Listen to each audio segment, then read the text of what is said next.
All right, I will call the executive meeting to order by doing that. First item on the agenda is to adopt the agenda, and I understand there are a couple of additions. Yes, Mr. Chairman, with the executive committee's permission, we'd like to add the planning coordinators report as item 4.6. And a verbal update from the city manager on land development under 7, so in camera in committee of the whole at just after 7.4. Okay. And that's it. Verbal update from the city manager on land development matters. All right, thank you. So unless there's more changes about that, I would look for a mover and a seconder to adopt that agenda. Councillor McInnes and Councillor Scott, all in favor? Anyone opposed? That is just a mover. Yeah. Oh, just a mover, right? Sorry. Executive committee. Thank you very much. Okay, next item. Does anyone have a conflict of interest with any of the agenda items tonight? No, seeing none. Great. All right. So the next section is delegations, and we do have someone here tonight, I believe, to speak to us. It's regarding Humboldt Expansion Arena and Recreation Team. So if I could just ask you, I guess, to come up to the podium there, turn the microphone on and introduce yourself. And I understand you've got a bit of a presentation for us. Is it on? Oh yeah, It's on, yeah. hi. So start now. Go ahead, yep. Never been in here. Congratulations everyone on the election. My name is George Langevin, and if you don't see me, it's because I'm at the rink 24/7. Usually not this rink, and that's why I'm here. Because over the last, well, since my kids, they're 10 now, 10 and 12. And since they started playing hockey, every year we've been in Humboldt less and less. And this year, unfortunately, we didn't have an option for my 12-year-old daughter to play hockey here. And that just it changes everything about you as a parent, as a community member, and you really opens up your eyes to what we don't give these girls. So now we're traveling to Warman 4 days a week, and the league is all of Saskatchewan, so you can understand. But we have programs in Humboldt where even what we have is not quite enough. I don't know if you guys probably know all the numbers, or if you haven't, you have Humboldt Minor Hockey who's been presenting them of just how much money we're spending in other communities on hockey. Humboldt is hockey town. I mean, we all know that. So my idea, I guess, was like, okay, we've been all talking as parents. My wife is on the Humboldt Minor Hockey board.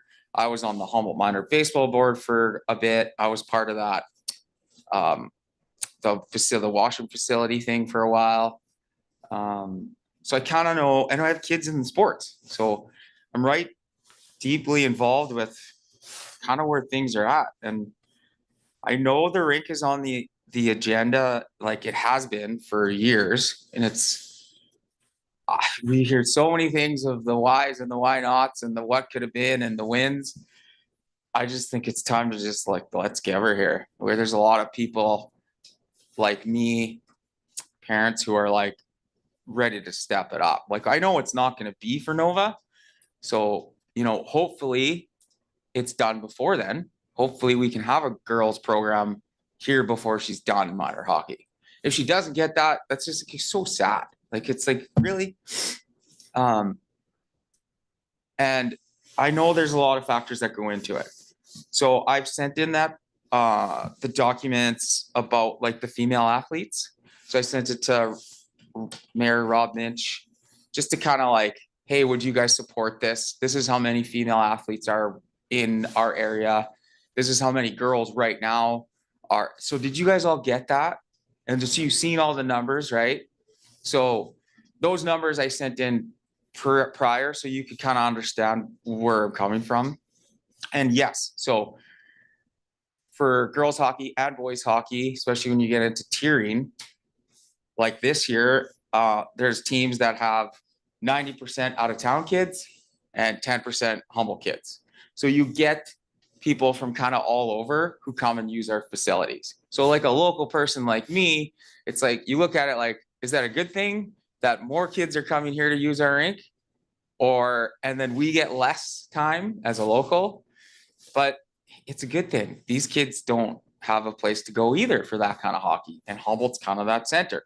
So do we want to send families away, or do we want to bring families in?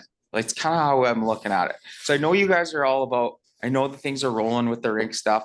There's a whole bunch of different committees that are going right now. And now that you've seen the numbers, like, I think my idea right now is like an immediate solution, not the 3 to 5 to 10 year second rink solution, so the short-term solution is an indoor dryland training facility. So just to give you some context about what that is, basically, so any rink that's built within the last 10 years, that's kind of part of the rink. So I've been at almost every rink in Saskatchewan this year, and that's not even a lie. And all the updated rinks have these facilities in them. So basically it could be big enough to have a volleyball, pickleball, but mostly it's like at the dryland shooting lanes. So it's like basically a lane like this with 2 nets, meshes, and then it turns into like a batting cage. And then there's warm-up center. So nowadays it's like hockey and sports is just like, it's changed so much. Like now, it's almost like it's not like a extra thing. It's almost like an expected thing that kids show up before practice and after practice and they train dryland. So if you've gone to any of the newer rinks, that's what they have. So you go to a game, you're an hour and a half early, girls go or boys go warm up in the training facility or the shooting lanes, or they have a practice and then right after practice, they're into these training facilities. I've kind of laid out what I sent to Jace. It's a rough estimate of cost. You guys will all have that. You go through that. I'm not going to go through all the numbers right now. It's a lot. Basically, how much to either lease, rent, purchase a space, and then how much you can charge for rentals. I feel like it's something that the city could make money from, and that I've also included like a section where you would hire like a full-time city employee to operate the facility. So there's like, I've adjusted it for just volunteers running it and adjusted it for a paid city worker to run it. I think both things work. The initial idea, for me, was to keep the cost as low as you can. So other kids who, can use it. Like, sports are becoming such a high cost that, I grew up with not a lot of money. And if I was where I was, if my kids were where I was now, we wouldn't be able to play sports. Like, we just couldn't.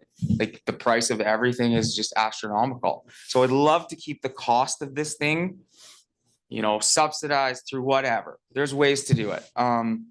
So yeah, the immediate, which we could have within next fall, an indoor space for baseball, hockey, volleyball, any sport that needs an indoor facility in the winter that isn't the schools because they're booked.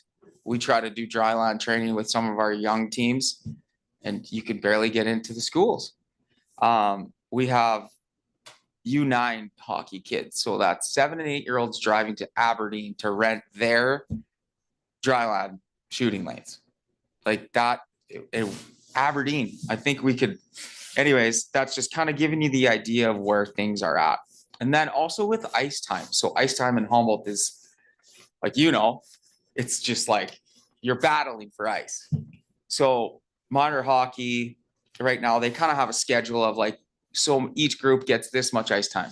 So when you have something like this, you can relieve some of that pressure. So U7 group or a U9 group, let's say they have an hour slot on Tuesday nights for ice.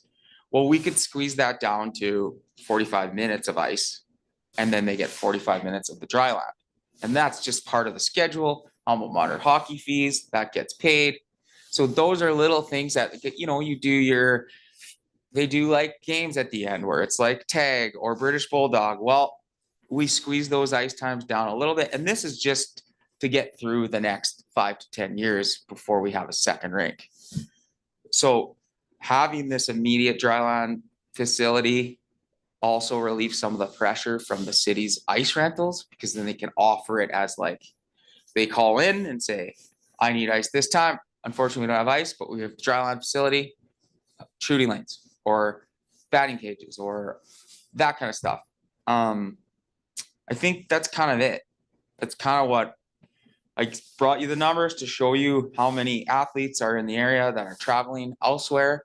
And then I think there's other organizations we're all kind of putting together this second ice surface thing, but I know that's going to take time. So the immediate thing, and then, okay, here was the main issue that we had, was finding a place to do it.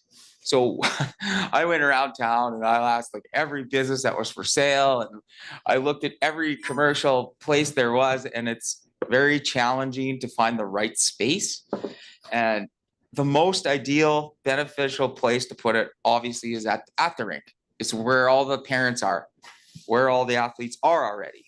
I feel, and not everyone feels this way, that there's space there to utilize. We can restructure that facility in so many different ways to make this work. I know it's talked about with the different halls that are there, that yes, they're used, they're bricked out. And this is just honest opinion from what I've seen being at the rink. I haven't been there a lot, but when I'm there, there's no one in those places. It's space. So whether it's something we can make a portable system or I don't know. I feel like there's space there that we can utilize to make this work. I have the square footage laid out of what you'd need for space. I have all the equipment priced out. I know what to get, where to get it. And that's about it. Does anybody have any questions? So you kind of answered the one question I had, because I didn't see anything in here about where you were going to do. So thank you for talking about that. So I'm assuming when you say the space that's available, you're talking Jubilee Hall and or the 3 meeting rooms. Yeah, that, or like we've even looked at like I know the curling rink is tough because it's like, well, the space in the lobby there, or I know they have the upstairs bar, like somehow could you make it so I don't know. It's just, if you could we could walk around there, or anyone could walk around there and really look at it and be like, hey, we could make this work, or adding on to it. Like, but the cheapest immediate solution is using the space that's already there. And if there's a way to manage that, so say we take how many halls are in there? 2? 3. Three? Well, 3 plus Jubilee. 3 plus Jubilee. So you take one of them, and then, okay, then we're short a hall for rental. What's another space we could use? Could you use the community gathering center? Could you use the Legion more? Could you use, you know what I mean? So like space we have, lowest cost. That's up to you guys to kind of figure out what could work best. I guess the other issue I see is you're talking about, shooting lanes, batting cages, etc. And I guess, let's say we were going to let you use Jubilee Hall for that. How would you protect, I guess, the walls? And so it just, you get these meshes that come with it. Okay. So like any of the ones that I've been to, it's kind of like an outdoor batting cage? Have you seen? Yep. It's similar to the look of that. It's just a little more durable. Do you need lots like of it's ceiling not height? like the wide for a baseball. It's more like thinner. So it's like within the area, there's like a protected area. Do you need a little higher ceiling or? Not really. Not really. Like I think like a ceiling like this would work. But if you were gonna do like pickleball or volleyball, you would probably wanna you know what I mean? Yep. Like because it's like you wanna. I feel like if we're pushing for like the hockey and the baseball, you know, I know club volleyball is getting to a point too where they're traveling now. Yeah. So just to try to include every sport that you could think of. Daytime use is obviously the Bronco. Oh, I guess you in there too. It's like the support from the Humboldt minor hockey, Humboldt minor baseball, and the junior A Broncos too, are all organizations that for sure say they would use this. And you talked about wanting this during hockey season, but potentially all year round as So well. all year round. Yeah. So we have the sport court flooring in the curling rink during Yeah. the summer right now, but I understand that's the volleyball teams pretty much book that facility. Yeah, we use it or- for baseball too. Is there a little bit there? Yeah, we use it for, and we've used it for dryland hockey stuff. Okay. Like it is the perfect thing, but we need it 12 months. Yeah. Okay. All right. Does anybody else have any questions? Go ahead, Councilor Rowe. First of all, George, thanks for all the legwork you've done on this. Very impressed. Couple questions. The numbers that you've included, is that based on talking to people who have these facilities? Any sense Yeah, of- and I've talked to a few places that I've gone. I've asked kind of like how this all works and what they charge out. Aberdeen, don't quote me, but I'm pretty sure it's like 150 an hour, but or maybe even 200, but it comes with trainers. So there's two people who run the shooting stuff and run the dry land. So it's like workouts and stuff. So it's like physical, education, like people. The numbers are just researching like how much these things cost, going to websites, figuring it out, and then just kind of basic. So those numbers are very, you know, Not hard. to you grasp. really have to do the idea too in here, trial basis. Like it's all like, it's something that you could do and like, let's give it a year, especially in a space that we already have. And that equipment, there's not a huge cost, like a volleyball net and a couple nets and some shooting lanes and some nets. Yeah, things are expensive. Maybe that's 30 to 50 grand, but those are things that we will use anyway in the future, whether it's for the curling rink in the summer when we get it or whatever. But definitely, I think those numbers, yeah, they're not perfect, but it's just from research and being around. Yes. And then, yeah, I'll have another question then. You did reference Humboldt Minor Hockey Association and perhaps having reduced ice times for some of those age groups or some of those teams. Have you also presented to them or? Yeah. Okay. So I've sent this all to them. Are you meeting? Then with they've signed as far as like basically got them to sign saying they support this and they would use this. I don't know the numbers. Like I did, but I don't know if they're in there of like how many kids are registered with hockey, but there's quite a few. Thank you. Any other questions? Anyone? I guess we did kind of brush on the current use of the curling rink.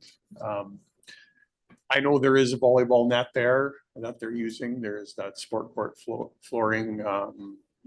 I know there's a batting cage or two that they use during the off, like shoulder season. Yeah, I so we guess, already you know. have some of the stuff. Yeah, so I'm just wondering that some of that stuff is probably already in place that you've listed as a cost here. So I guess, you know, the more of that kind of thing we can utilize. And I think I would like to see maybe us turn this over to administration and, like you said, see if we can find a existing spot in the facility already that's maybe underutilized at certain times. I know our meeting rooms, I don't know, and staff would be able to pull those numbers for us of the usages and what hours they're at use. You know, if it's a weeknight, if it's, you know, maybe if somebody only needs a small meeting room and it's tied up with something like this, maybe we offer them the room beside the pool there or Jubilee Hall at a discounted rate or something that, you know, if you're just doing a small, you know, if we're, you know, I think there's probably a way we could look at trying to make something like this work, but I think it's gonna take some digging from our staff and just trying to see, you know, how that would all work. So, but I like the idea of taking some heat off of the current facilities and, you know, because I know that a second rink isn't gonna happen overnight, just by talking to other cities and stuff. It's a multi-year process for applying for grants and getting planning done and that type of thing. So, yeah, I think, thank you for putting the work into this so that we can maybe take it to the next step if it works out. Awesome. Yes, so I'll just echo that. Thank you very much for coming here and putting this together. And by all means, let's not drop the ball on this. Let's keep the discussion going. And we look forward to, I guess, trying to find a solution for the community here. And thank you for the work that you've done so far. Yeah, no problem. And then just to finish, it's like the number one thing is just where. Yeah. That's it. I think the where is like, once we figure that out, if we can do it at the rink, awesome. And the how is easy. Like I have most of the stuff. I can bring, you know, like all of us do. And we have all that stuff we use for indoor baseball training anyway. Like,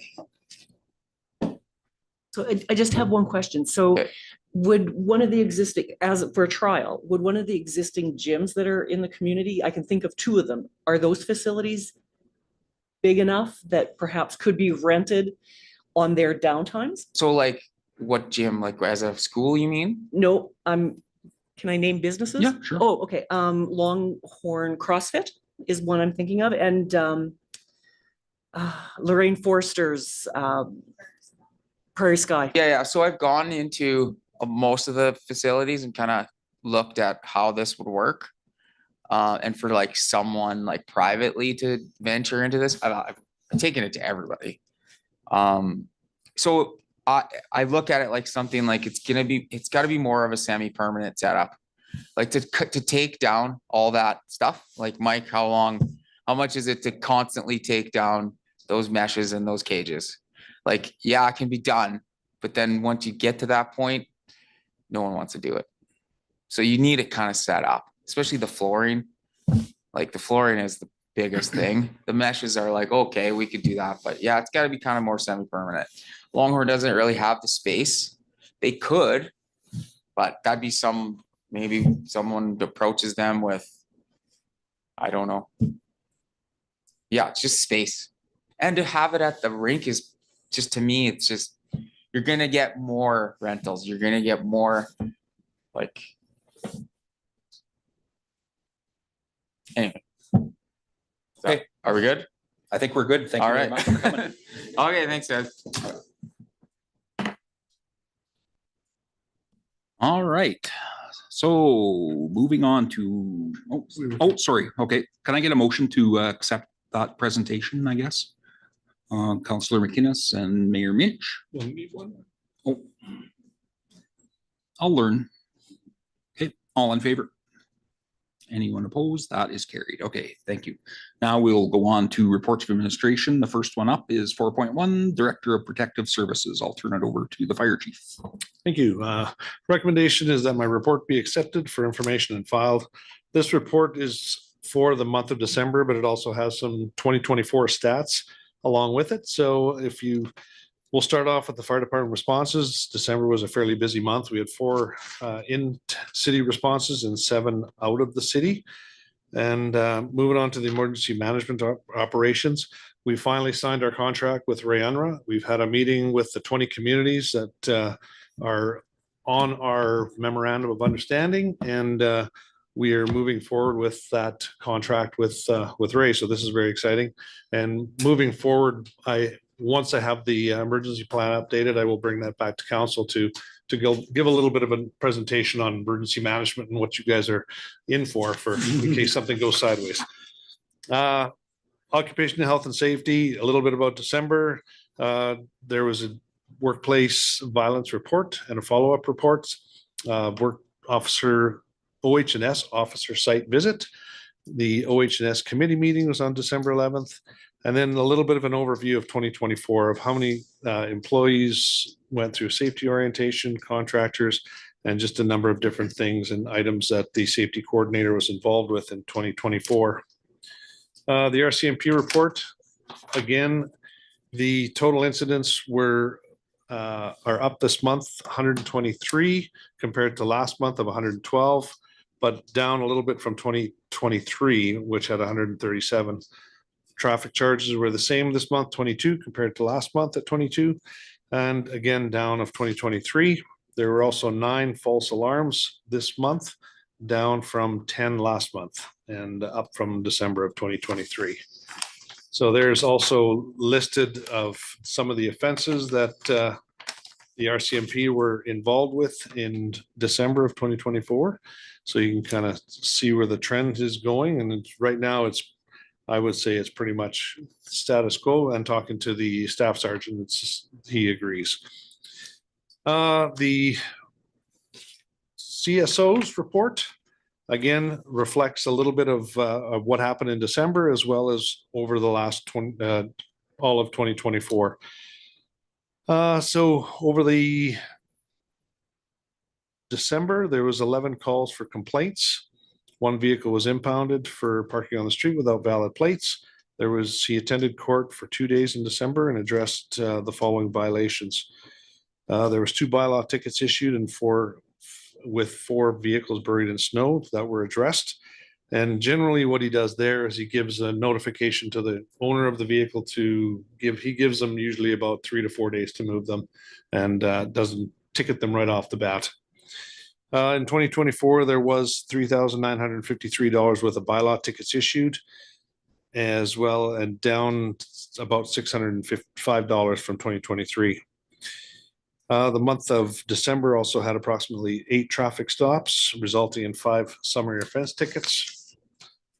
In 2024, there was a total of 175 traffic stops with 68 summary offense tickets issued that were up 30% from 2023, and the total tickets equaled $26,347.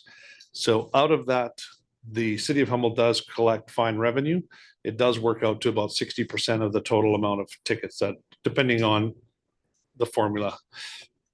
So listed below are some of the tickets that were issued by Justin in 2024. In December, there are also 5 complaints that were brought in, and which takes it to a total of about 114 concerns that he addressed in 2024. There were no animal control issues in December, but there was 56 that were dealt with in 2024, and also no RCMP assist in December, but there was 13 that he had dealt with in 2024 as well. So that is pretty much the Protective Services report. I guess the last page on the report is my statistics. And so I provide a 10-year average of what our calls are. So if you go down the list, you can kind of see from year to year. And so we've got a 3-year, a 5-year, and a 10-year average of what the calls. So structure fires were up considerably in 2024. And this is not only for the city of Humboldt, this is all of our call volume. So this is rural and urban. So the motor vehicles were down considerably, which is good to see. And fire alarm responses is generally, it is going up a little bit again, but we try to address the concern, the problem businesses as they arise. So if there's any questions on the report, I'll be happy to answer. Okay, before we get to the questions, can I get a mover to accept this report for information, please? Councillor McInnes. Okay, any questions for the director? Go ahead, Sarah.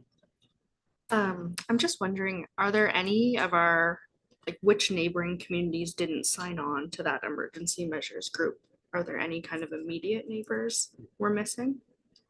They pretty much all signed on, as far as probably Jansen, Nokomis, but all of our neighboring communities have all signed on. I guess with the exception of probably the town of Bruno and the arm of Bain. Okay. I don't believe are on the list, but I'd have to check. Okay. And then just another question, if I may.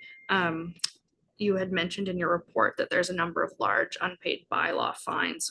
I guess, what is the process for that? What does the CSO do with those? Bylaw fines are a tricky one to collect. We're actually in the process of going through the Cities Act, talking to our city solicitor to find out what avenues we can go down to collect some of the bylaw fines. And I know this is not just an issue here.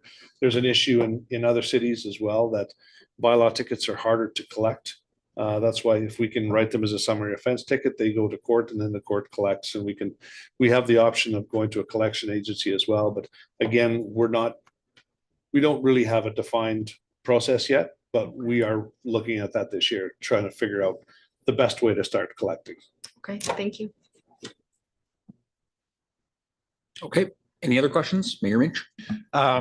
Just getting back, and I did receive an email from a resident coincidentally this week on stop signs. And I know Justin had issued 3 tickets, I think, over 2024.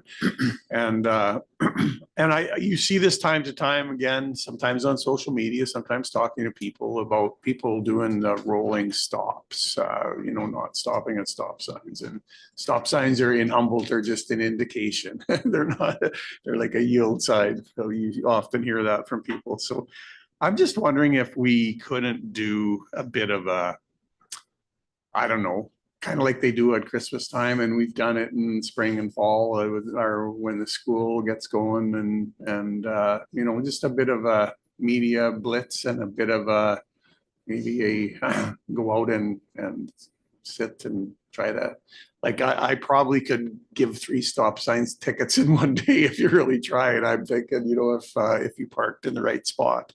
So I'm just wondering if that's something that council maybe would be in favor of doing, something like that, or recommending to our staff that, because I know it is an issue, and I know we've had over the past the same issue with crosswalks and people at the corner, cars not stopping. And so we've kind of done a bit of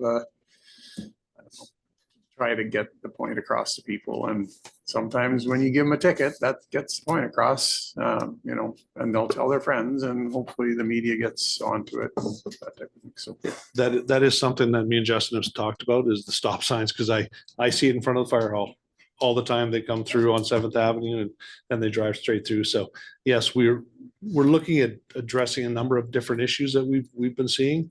And tinted windows is another one. It seems to be getting worse and worse in this community. So we are going to have a meeting with the RCMP to talk about how we can work together and maybe target different things in certain months. But stop signs is definitely, I see it all the time myself. So we can definitely have a chat with that and see if we can do some kind of media campaign.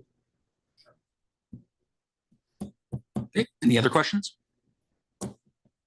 Okay, seeing none, we have a motion to receive the information and file. So I would look for all in favor. Anyone opposed? That's carried. Thank you. Next up is the city controller. Turn it over to Jace. If that's what you prefer, sure. Can I get someone to make a motion for the report? Councillor McInnes, thank you. Thank you, Mayor. So back in December, in the middle of the month, we had our external auditors be on site for our interim audit. They expense and revenue test, sample test expenses and revenues for the first 10 months of the year. The year-end audit is scheduled for the end of March. We're just hoping to have, we've been working with our auditors the last few years to hopefully have the audited financial statements complete by the end of May for council adoption. During the Canada Post strike, we had elected not to charge any interest on outstanding water accounts. There was many users that still rely on paper copies of their invoices, and we seen that there was quite a bit of outstanding accounts in December. So we were kind of making some assumptions that a lot of them didn't receive a copy of their bill. We had put out some posts trying to encourage people to sign up for e-billing or to try to make other avenues of getting their balance to make payments. But we did see probably 3 times the amount of accounts outstanding in December. So we elected not to charge interest that month. Proceeding into January, and with mail delivery services continuing again, we've seen that the outstanding accounts are back down to their typical levels. So we have continued charging interest this month. We were notified at some point in late November that we were having some issues with our employee bank time, specifically with the sick time allocations. We did look into it, and it did appear that there is a handful of employees that are not having sick time being carried forward on their pay periods. So if they're allotted 10 hours this pay period, it doesn't appear to show in their bank the previous month. Through the review, we did identify that there was no denial of sick time, so there isn't, nobody was out anything through this. We've been working with our support to try to rectify the situation. We haven't identified the cause of it yet, so they haven't been able to patch it. So on a continuing basis, we're having to manually track everybody's sick time, or sorry, the affected employee's sick time. There was also another situation with a couple that was just capping at an incorrect hour amount. As we had mentioned at the last meeting through inquiries, there are some concerns with the ramp through the transit van. We will be looking to bring a RFP draft to an upcoming executive committee meeting for council's review prior to issuing it here in the next little bit. It is likely that we will probably include a lift option on that proposal. It just might be the more appropriate option just to address the concerns that we've been hearing in regards to that van. Corporate services staff, they're working on the renewal of the business licenses for 2025. They're also doing the animal licensing, so they're just sending out some letters, some reminders to just kind of let people know that they should be renewing, and then we'll be invoicing for the business license here at the end of the month. And the city assessor has been sending out letters to everybody on tips, just updating their monthly withdrawals now that the tax increase has been proposed within the budget. And if there's any questions within the report, I can take those now. Go ahead. Is the Rural Transit Solution Fund a federal program? Yes, it's through Infrastructure Canada. Okay. I've seen some other mayors and city councilors recently in the news expressing concern with the kind of federal government scramble that's going on and indicating that that may impact some of their funding. I know the city of Toronto in particular regarding their transit funding. Do we anticipate that any of our funding programs, I know the Housing Accelerator Fund or this will have, are we anticipating any impacts, I guess? Yeah, I probably have to pass that over to the city manager. I know like with the Rural Transit Solution Grant, so we've already been awarded this grant. So we haven't received the funds yet. It's on a reimbursement basis. So I'm looking into if we can transfer the funds from our first van into the next year, and we'll just apply with both vans at once. So I don't think there's any threat to seeing those funds cut. I think any cuts would come in subsequent rollouts of that grant. Anything to do with the Housing Accelerator Fund, I'd have to let the city manager answer that. I have very little involvement there. The federal granting that we do receive is usually on a capital project basis. I can't recall any operating grants we receive from them, so I don't think there's a whole lot of threats there. We do receive, no, that's the TAPD for the. What used to be the gas tax is federally. Correct. Yeah. Through the provinces. Yeah. Yeah. So there could be, which is now called the Canada Community Building Fund. Yeah. We do receive approximately $400,000 a year through that, which is put into capital projects. It was formerly called gas tax. Many people still refer to it as gas tax.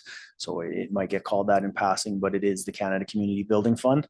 I think that's the only annual one we receive off the top of my head. So.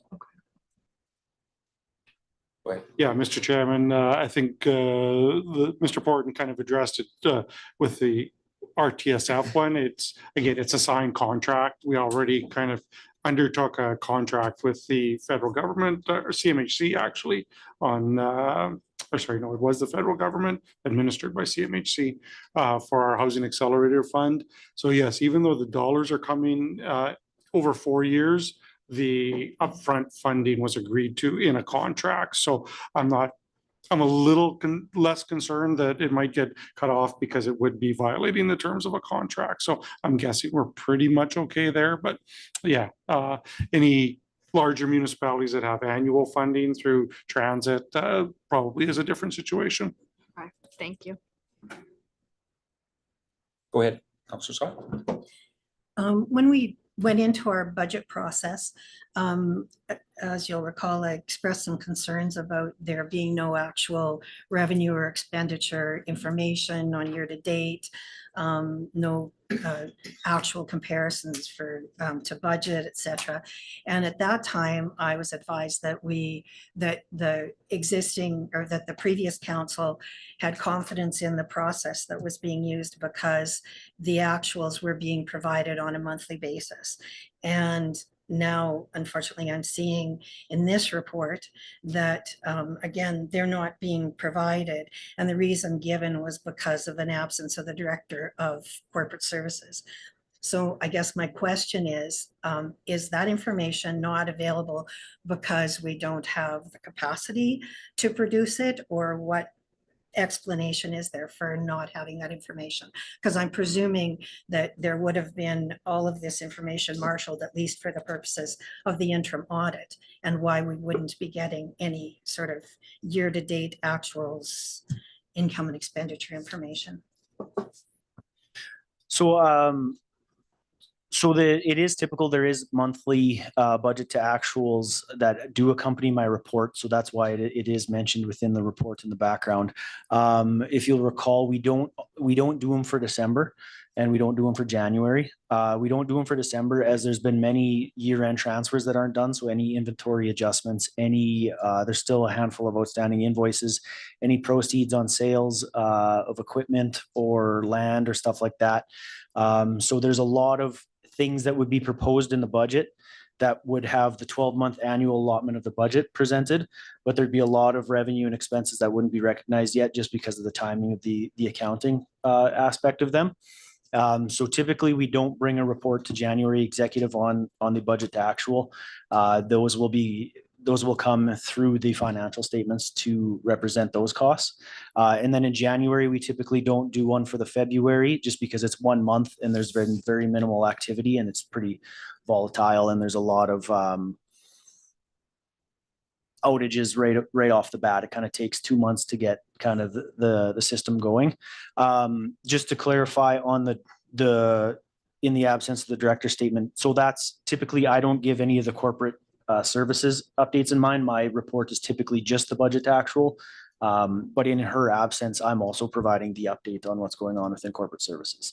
So we do, starting the March executive committee, you will be receiving the monthly budget to actuals for February, and then you'll receive them through to the December executive for the end of November.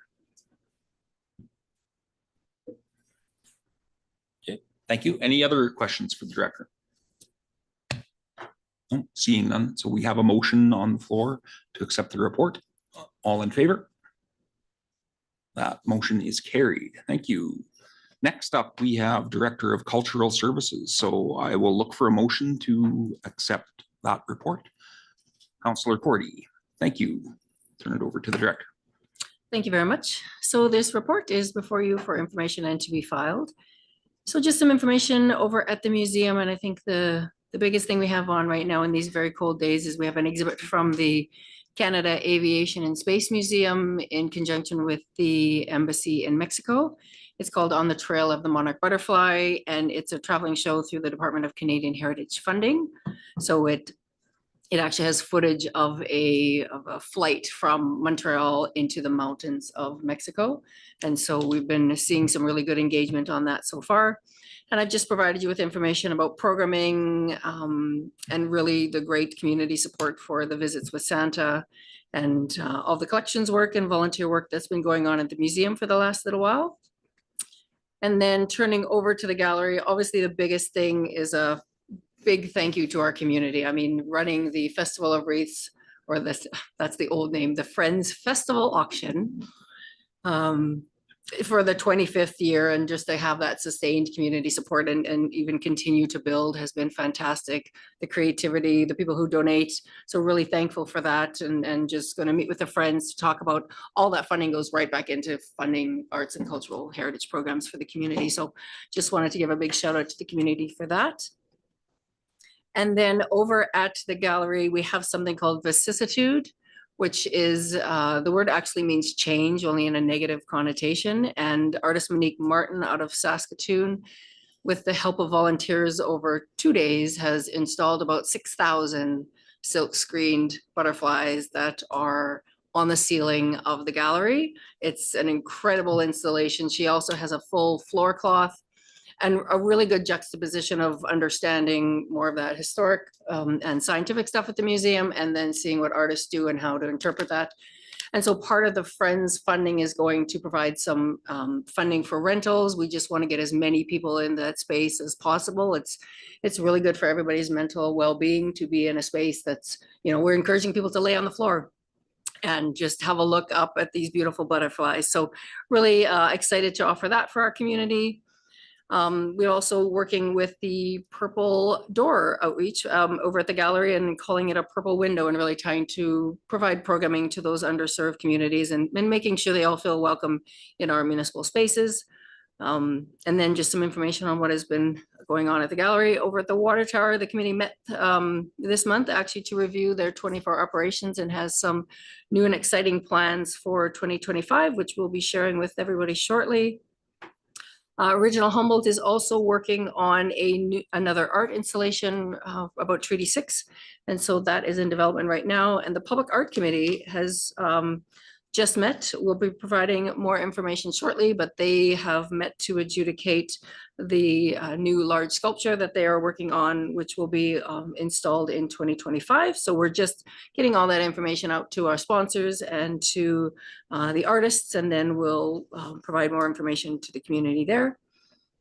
And then in governance, you've seen that there's some reports coming. We're working on our 2025 plan. We're applying for more grants as we are apt to do. And just a big thank you again to all of our volunteers who contribute a lot of time to our organization every month. And I've provided you with just some of the upcoming events that we have going on. So I will field any questions you may have. Okay, any questions for the director? Just a comment, if anybody gets a chance to go see the butterflies at the gallery, they're awesome. We had a little bit of a supper there a couple of weeks ago, and it's something quite the sight to see. So if you do get a chance. I was also at the concert on Saturday, and yeah, we were all underneath the butterflies. It was awesome to see the place packed, sold out. Granted, it's only holds 75, so, but it's awesome to see that facility, people coming out to that. So good job for that. Anybody else? Seeing none. Okay, we do have a motion to accept the report. So I would call the question. All in favor? Anyone opposed? That is carried. Thank you very much. Next up, we have Director of Leisure Services. Thank you very much. My report's before you for information to be filed.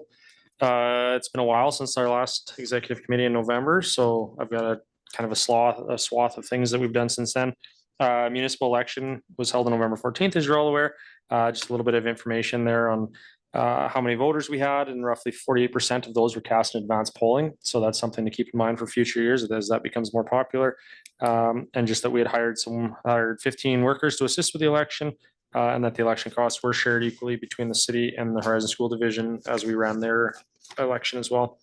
Outdoor rinks are a hot topic right now. The St. Dom's rink is up and running. It was for the Christmas season, so that was good. We now shift our focus to the new outdoor rink at Centennial Park. Staff have been working to kind of get through the nuances of it being a new space and a much larger space. We have had put some water down, but it'll still be a few more days before we get going on that and have that up and running, but we'll make sure to share that information as soon as we have. We're excited to work through all the nuances this year so that next year we can kind of put that at the top of our slate and have that up and running for the long 2025-2026 winter. Pool flooring. So administration proceeded with a test location for the new pool flooring in the Women's Change Room at the Aquatic Center as per the project approved in 2025. This gave us the opportunity to test it out, see how it was going to work, what the response was going to be. We've had great feedback from all of the users so far, and administration and staff are also very pleased with it. Currently, we're working through discussions with the supplier on the product and looking at a strategy for putting the whole product down in 2025.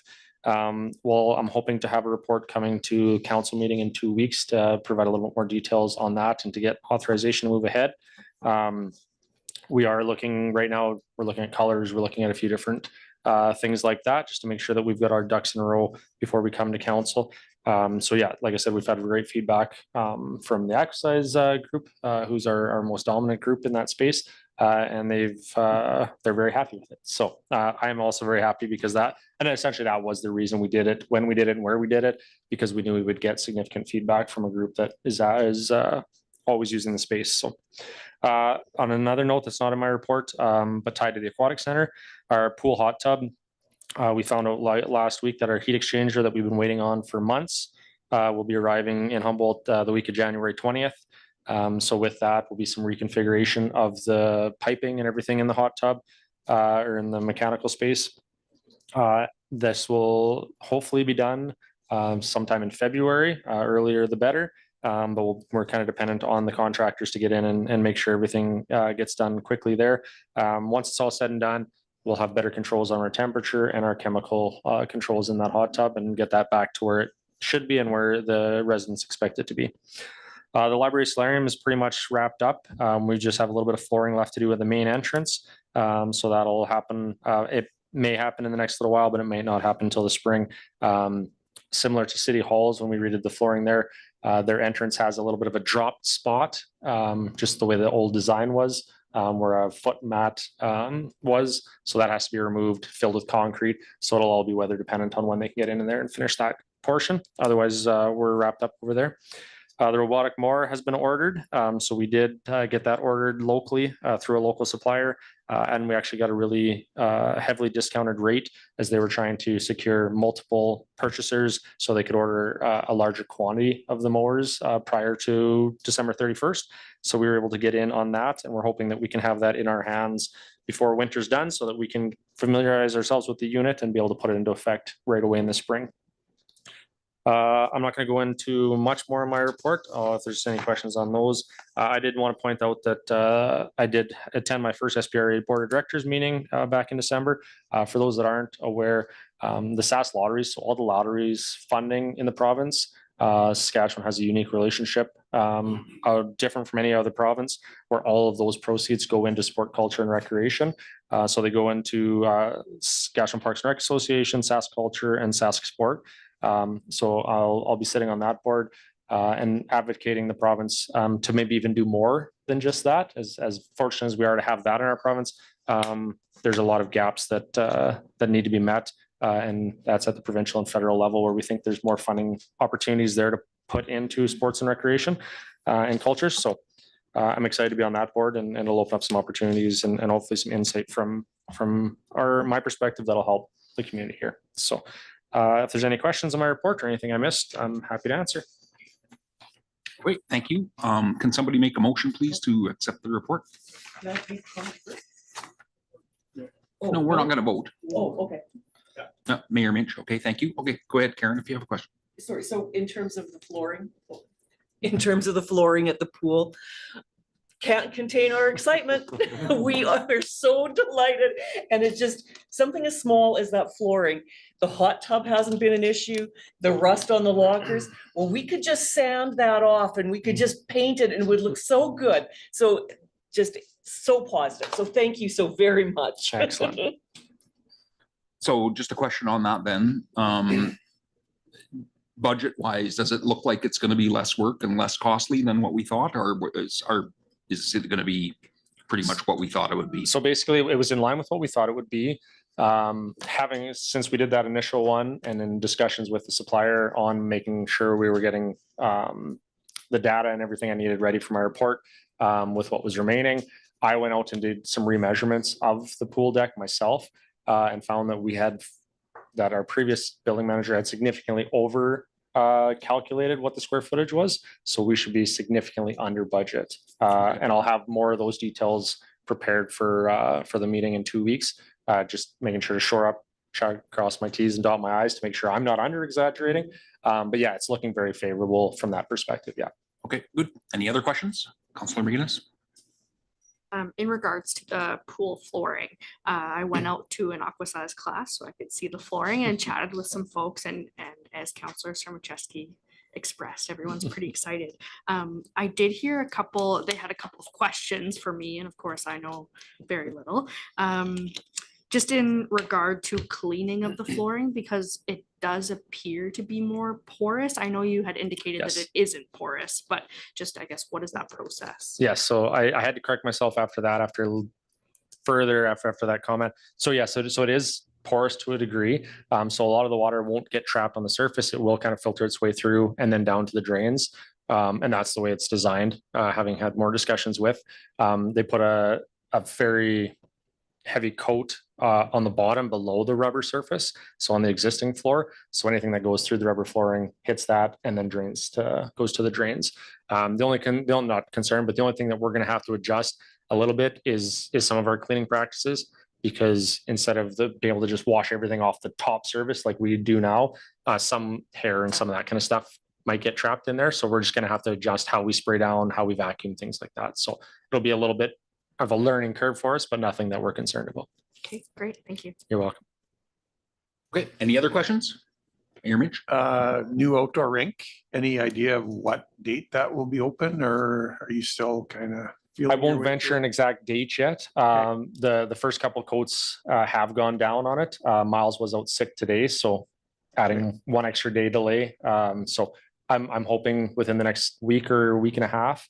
But as I get a little bit more concrete date in mind, then I'll definitely make sure to share that with So council. you flood the ice, then you put the boards up and Yes. freeze them on, then is They won't even. They'll just sit on top. okay, They don't so need to they're be heavy fro- enough Yeah. that they're That not they'll gonna be move solid, around? yeah. Okay. Yeah, you betcha. I did drive by the other day and noticed that is there a level issue? Like, is the east side, is it lower? It looked like there was just ice on the very east end of it where they were building up. Or It might just be that they have built up, started there, or have put Okay. more down there. Okay. They did leave a coat of snow, so they didn't remove all the snow off the pad. Okay. They do leave some to be able to slush in, so it could have just been the amount of snow Okay. that was left there. Okay, it just looked like there was just ice on the east side and nothing on the Gotcha. west side. so To I was just wondering- my understanding, it's level, it's good. Okay. When we put it down, we made sure Okay. that, and the rainfalls in the summer showed that it's fairly level, yeah. A Okay. little bit of pooling or whatever, but not much. Okay, thank you. One thing I didn't mention in my report, I just wrote in here, just kind of further to the earlier delegation.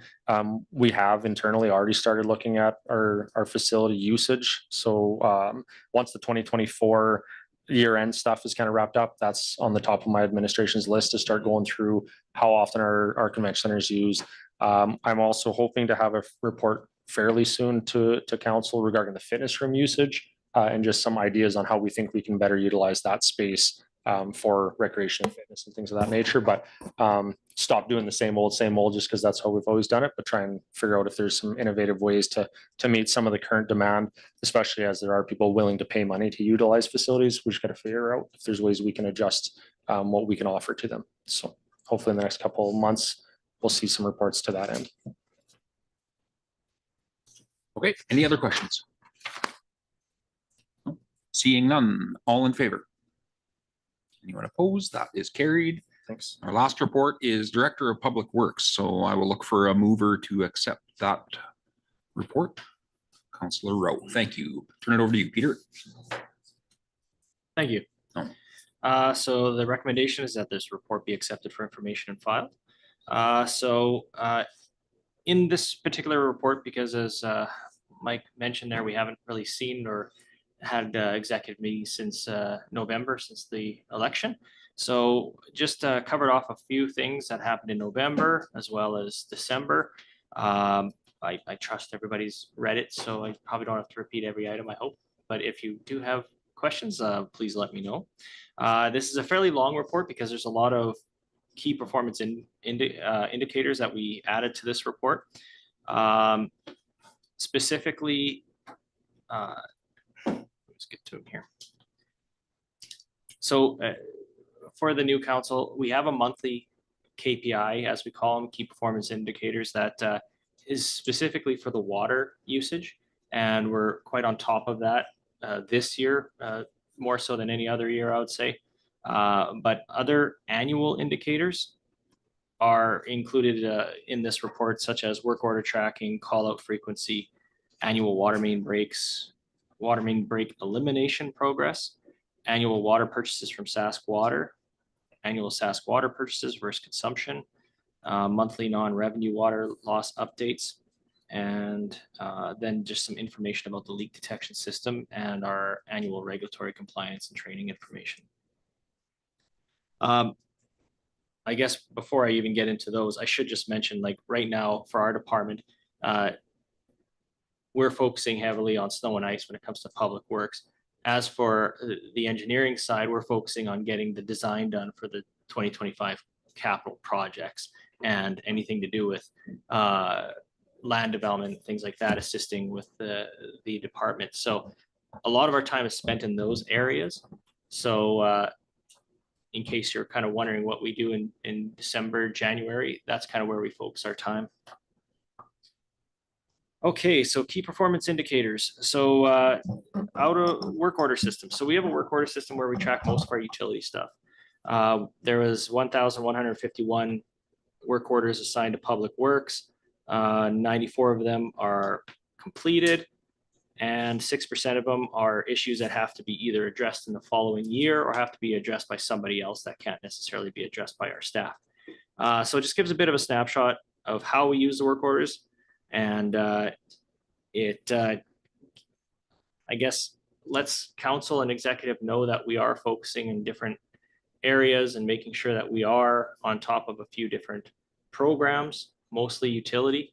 But of course, transportation, we have things from year to year, which include lowering manholes to so many things, meter replacements, you name it. We have a lot of different programs that we initiate and complete throughout the year.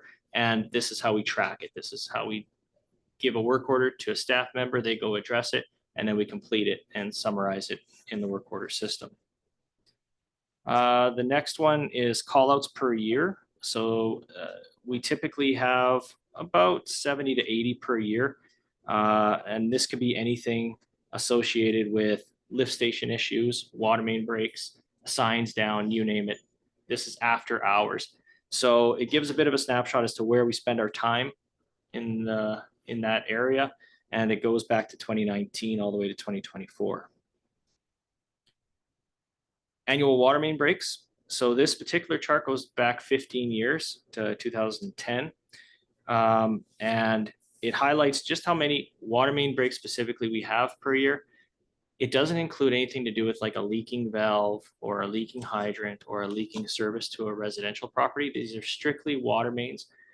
We track all of our water main breaks as best we can in a spreadsheet as well as on a Google Maps sheet. And that gives us an idea of how are we doing on these different water mains. And it also helps us prioritize which mains we should be replacing and when.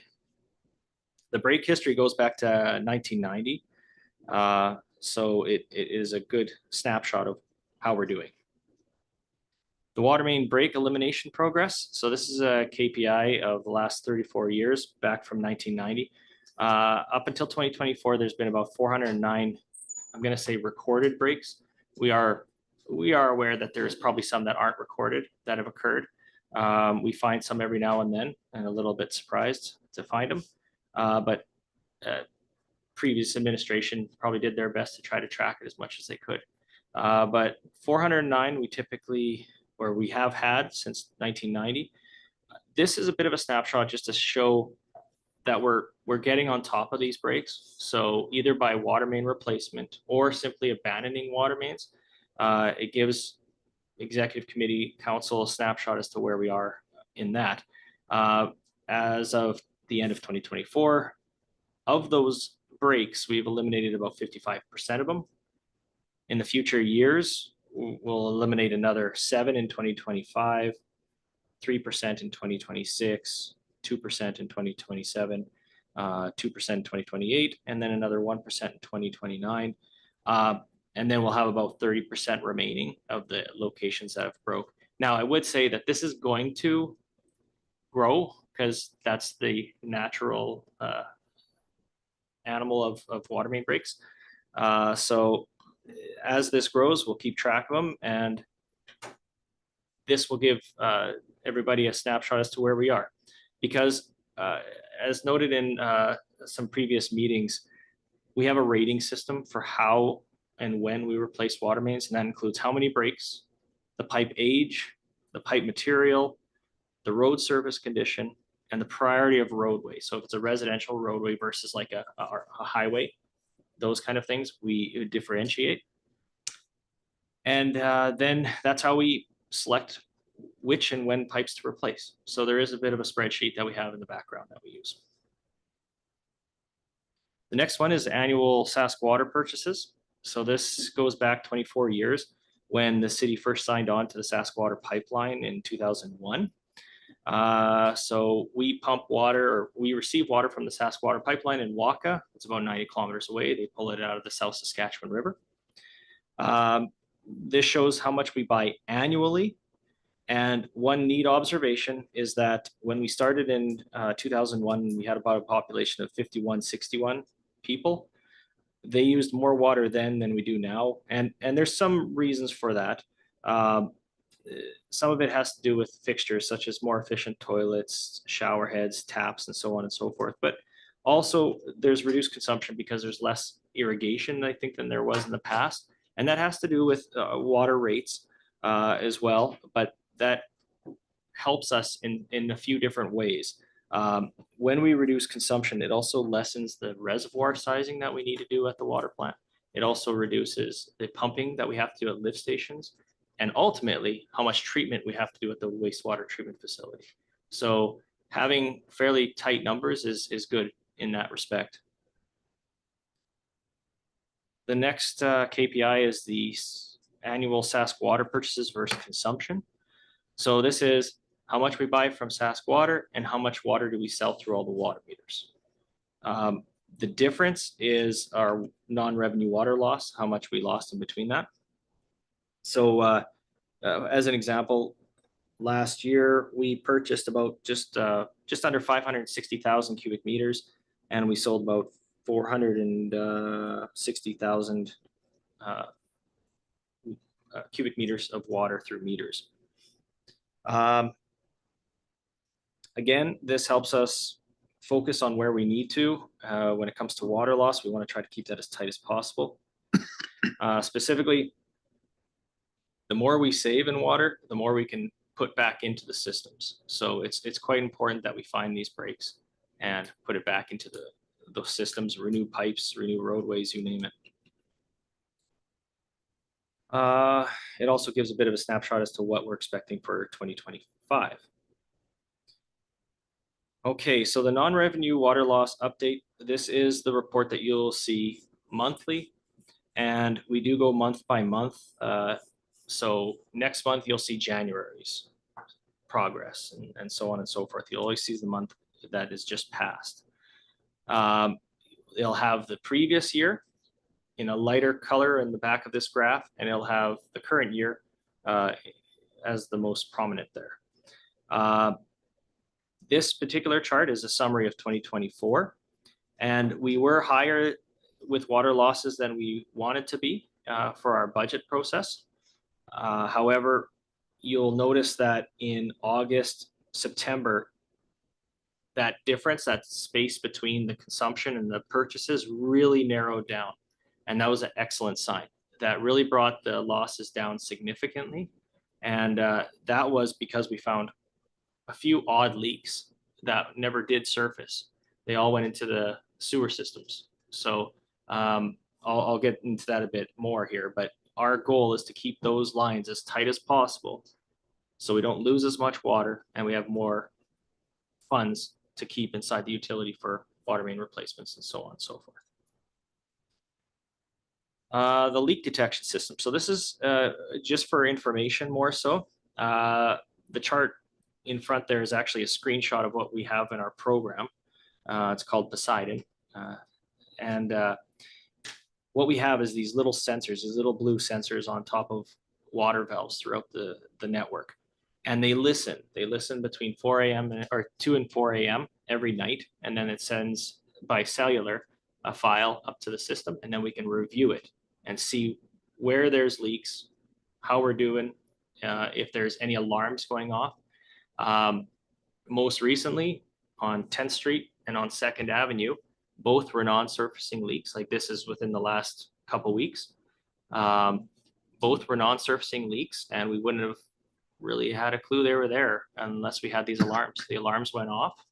We quickly got on top of them and got them fixed. So it's a great little system. In 2024, once we were kind of getting more and more familiar with the system, we found 4 breaks in the old water mains, like the 1913s. We found 1 copper commercial property service leak, and we found 3 lead residential service leaks. I will note that all 3 of those lead services have been replaced with the new high density polyethylene pipe that we put in the ground there, that black pipe. And we directionally drilled a lot of those in. So interestingly enough, these sensors can hear even the services. So it really helps us narrow down a block very quickly, much faster than we had to do it in the past. Like in the past, we literally had to open manholes and try to find if we could see higher flows. It was a very slow, onerous process. And these leaks help us focus and narrow in these leak detectors help us focus in very quickly. We do have the leak detectors specifically on the 100-year-old infrastructure because those were dug, as we call them, common trench, basically in the same hole. So the probability of a pipe leaking and then going into the sewer is extremely high compared to newer design where you have it 3 meters set apart from each other. So it will likely go up to the surface long before it goes into a pipe underground. So we keep the leak detectors on those old pipes because that's likely where we're not going to see them if they do break. And then the last one is just a bit of information about annual regulatory compliance and training information. So our department, or our infrastructure, I should say, is a level 2 facility for water and wastewater. And what that means is we have to have a certain number of certified operators with level 2, and WSA typically likes 2 or 3, or 3, their preference, 2 minimum. And we currently have 3 level 2 certified operators and 2 level 1 operators. And then myself and the public works manager are the certified level 1s. It takes 3 years to get a level 2 certification. A lot of it's on the job training and experience related. So it takes time, and it's important to keep on, growing our staff to make sure they kind of reach that level 2 for certification. So we're governed by the WSA, so the Water Security Agency, and there's an environmental protection officer that comes and does inspections throughout the year for the city. So they look at daily operation logs. They look at the weekly, monthly, and annual operations and maintenance logs. Whenever we do seasonal wastewater discharges, so the lagoon, and then we have to submit annual reports. So wastewater specifically to the federal government, water quality or testing to the WSA, and also lead reporting. So we kind of got into more recently trying to determine how many services we have that are made of lead going to properties. And we try to let people know that they have a lead service so they can take the proper precautions. But we do try to replace them as soon as we start doing the water main replacements. So it gives a bit of a snapshot as to what the department does and kind of some year-end summaries for the department. I'll take any questions. Thank you. Okay, just one comment for me, the annual SAS water purchases graph that you showed there, it would be interesting to see that graph on a per capita basis. Because it looks like the last 3 years are probably pretty much a flat line, but if you go back to 2001, right, that's obviously on a per capita basis, that's way more than what we have now. So just, I don't know if that's easy for you to do, and just email it to me anyway. I'd be interested to see that. I could look into that. I'll make a note and see if we can change that. Okay, any other questions for the director? Mayor Minch? Yeah, just a comment about the leak detection system. I know we kind of it was a bit of a hard decision to make, to spend money on something like that when you don't really know how it's going to result or what it's going to do. But, you know, just seeing that map showing the locations of all the, like you said, on the older pipes there, and there's a lot of old pipes in the center of the city there where we see all the green dots there. So, and it's good to see that it's showing some results. I know over the years how much we've paid for water, and when it's just going down, like you said, down the drain from one pipe to the other, and you never know that I remember sometimes those would go for a year or longer not being detected. So this is, I think it's going to pay itself off very quickly. So. Okay, Councilor McGinnis. Are other municipalities seeing kind of similar water main break numbers, or are we unique in, I guess, the number of water main breaks we see due to our infrastructure? Actually, we're pretty similar to what a lot of, I'm gonna say, older municipalities have. Every so often, there's actually a Canada-wide water main break report that actually is released. There was one just recently released. And it's mostly looking at larger centers though, but they're having the same problems we are. So when it comes to the age of the pipe, the types of pipe, the materials of them, it is similar. Everybody's kind of hitting that age where it just has to be replaced. So it's just part of being an older city. Newer cities that have a lot of PVC, they don't have the same issues. They have other issues, I'm sure, but they don't have those issues. To Mayor Minch's point there, yeah, we're very grateful for the system, and it's made our lives a lot easier. So we also agree that we're going to see some good numbers coming out of this system. Thank you. Any other questions? Seeing none, we have a mover, so I would call the question. All in favor? Yeah. Didn't you make a move? I don't remember. I think I made the motion. Okay, Councillor Rowe. Okay, that motion's carried. All right, and now the last item, 4.6, the planning coordinator's report. I would look for a mover to accept his report as presented to us. Councillor Summercheski, thank you. Go ahead, Tanner. Thank you, Mr. Chairman. So this report, the recommendation is that this report be accepted for information and filed. This report reflects the activities of the planning department for both the month of December and also for the year of 2024. Through the notable information updates in December, we issued one permit. This is far less than we normally do, but kind of to be expected with the cold winter months. For inspections though, there were 15 class 1 inspections done by the deputy fire chief and 10 class 2 or 3 inspections done by Municode. For the permits issued for the entire year of 2024, we had 84 total permits issued, 15 were new construction, 13 of those were single family dwellings. One of those was a multi-unit dwelling, which totaled to 18 extra units. And then one was a new commercial venture. And then we had 28 renovations, 22 move-ins, 7 garages, and then 11 signs. Also, we had 2 discretionary use approvals for the dwelling group and the fertilizer blending facility. And then 2 zoning amendments. Those were the parcels C, C, and DD that we went from R4 to R3A, and the East Caleb lot that went from a park to R3. The major projects of 2024, most of these are still ongoing, but we're largely finished in 2024. So the EAT permitting system, I've talked to a couple people, developers that have said that they really like the system. So that's good news.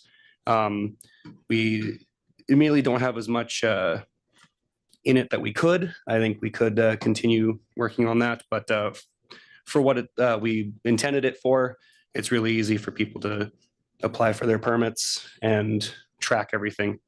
We did the Northwest structure plan. still ongoing, but went well. The offsite levy review is still ongoing, but started in 2024. And then I have personally been working on updating our zoning / civic map to be more GIS friendly format. So for instance, in the future, maybe we could kind of pair it with the e-permitting system so that it shows up on a map. They can just, when they type in their address, it shows up automatically. And then plan projects for 2025. This is not an exhaustive list, but we're looking at potentially doing a south structure plan similar to the northwest structure plan, just obviously in the south. Maybe a zoning bylaw review, and then with that, an official community plan amendment / review. For more details, there is a attached spreadsheet. I understand not all of you got that yet, but should be at some point. That shows the more detailed permit stats. Financial, for permit fees, we collected just over $100,000 in permit fees. That helps cover administrative costs to review the permit plans, and then also inspection time. And just to conclude, as the city grows, planning activities have increased in 2024. The planning department expects to be very busy in the next year with several planned projects, and also the continuation of the Housing Accelerator Fund. And I can take any questions that you may have. Just one question for me. You indicated that there was 84 permits issued in 2024. Is that in an increase over last year or the last 2 years, or? I believe, I guess like we're being told that there's growth happening, Yeah. right? So that should be an indication that it is were there yeah, in fact more permits this year? the new housing starts for sure. There were more than 2023. I don't have the exact numbers right now, but I could definitely get that. But yeah, I can say that. Okay. Any other more. questions? No, seeing none. Okay, so we do have a mover for the motion. All in favor? Anyone opposed? That's carried. Great. Okay, so now it's time to go to the new business. And maybe just before I do, how's everybody doing temperature wise? Do we need to adjust the heaters or anything? Is it too hot? Is it just right? Everybody's okay? Okay. Mr. Chairman, if you're just as one other little comment before we get into new business, for anybody new to or relatively new for executive committee, some of these resolutions are worded in the words that we would use when it goes to council. But in executive committee, you can't make any official council decisions. So any approvals for funding of a project or approving a project that only council can approve, these are for your discussion purposes today. And those ones that require council approval will have to come back to you to a council meeting, likely in 2 weeks' time from now.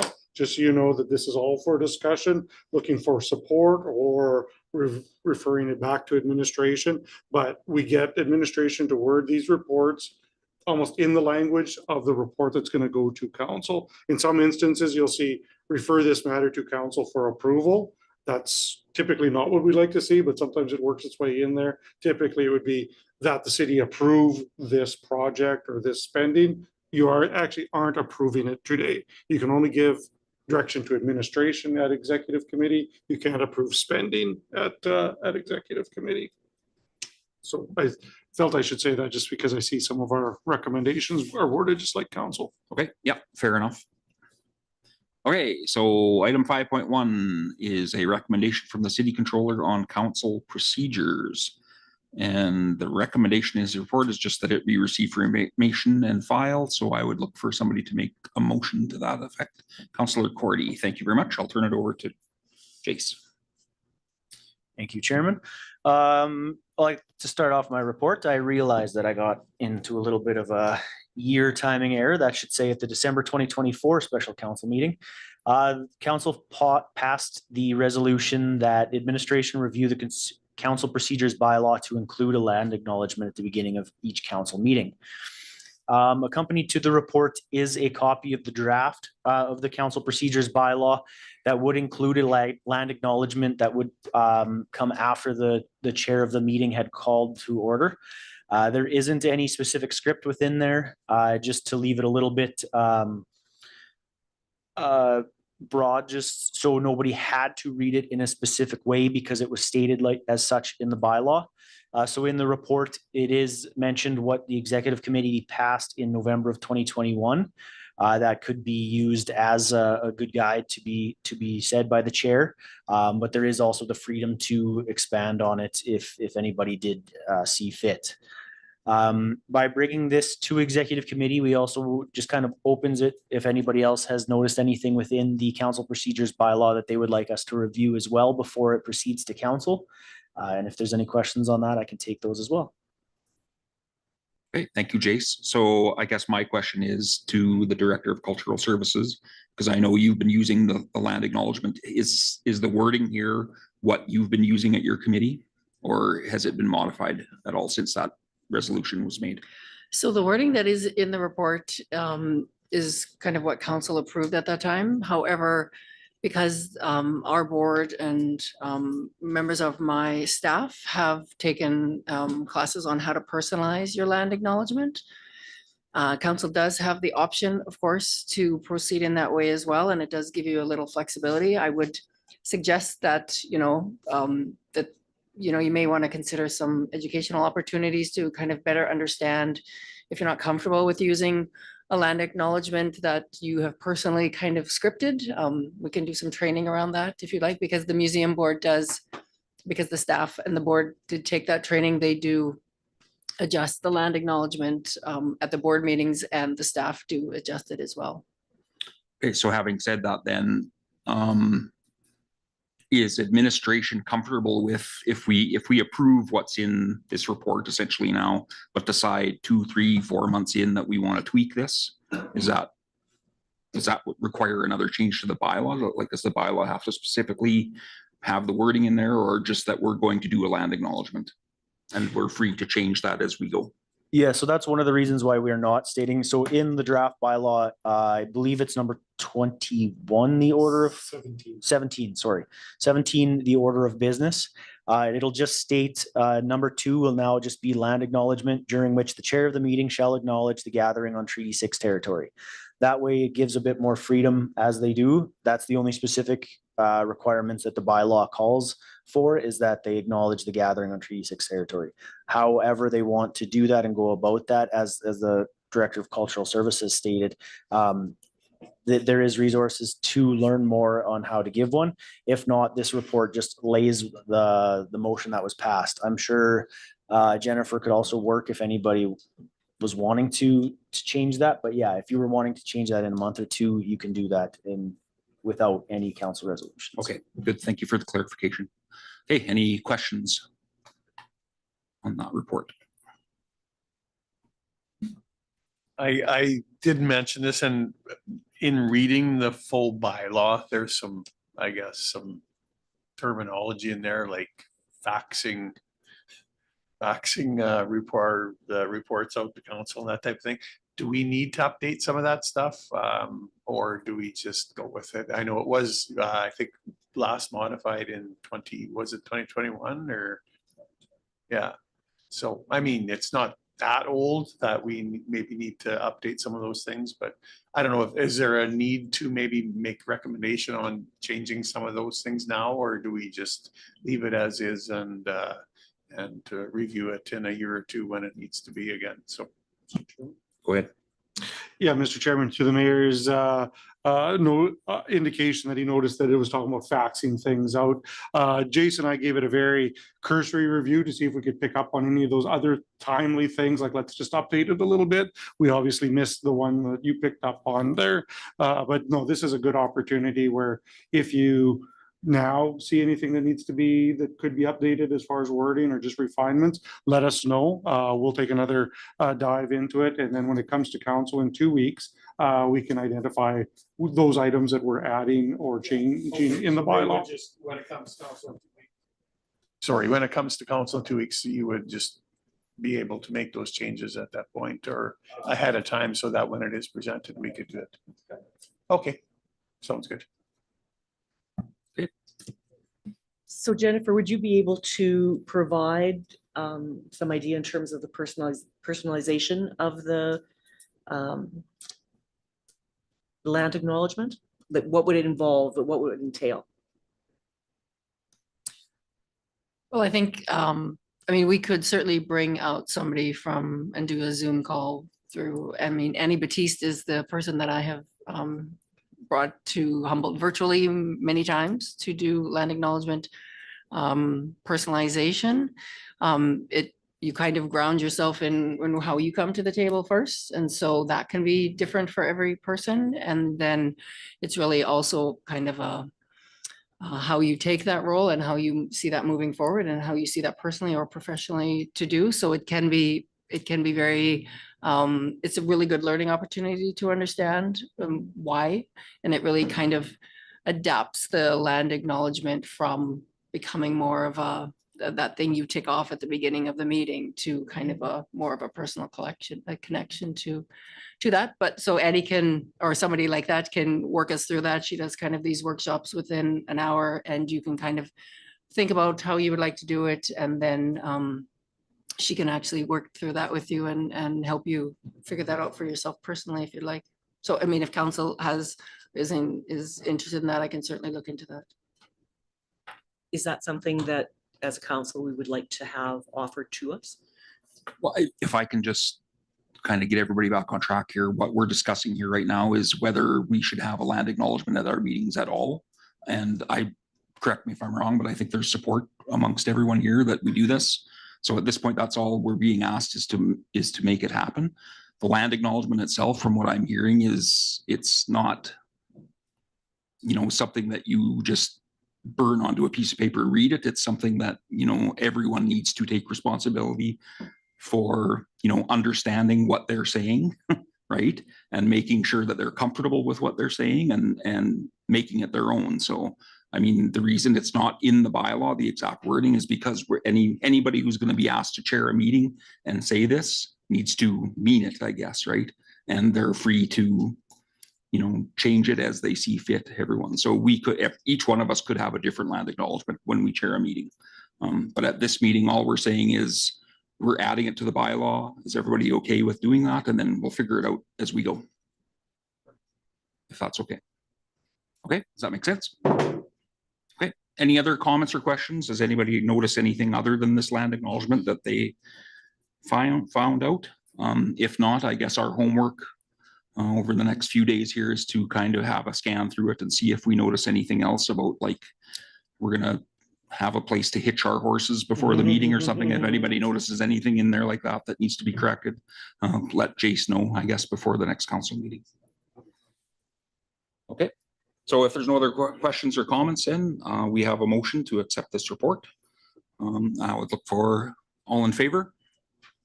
Anyone opposed? That's carried. Thank you. Next item is a report on the parks bylaw. So there is, hang on.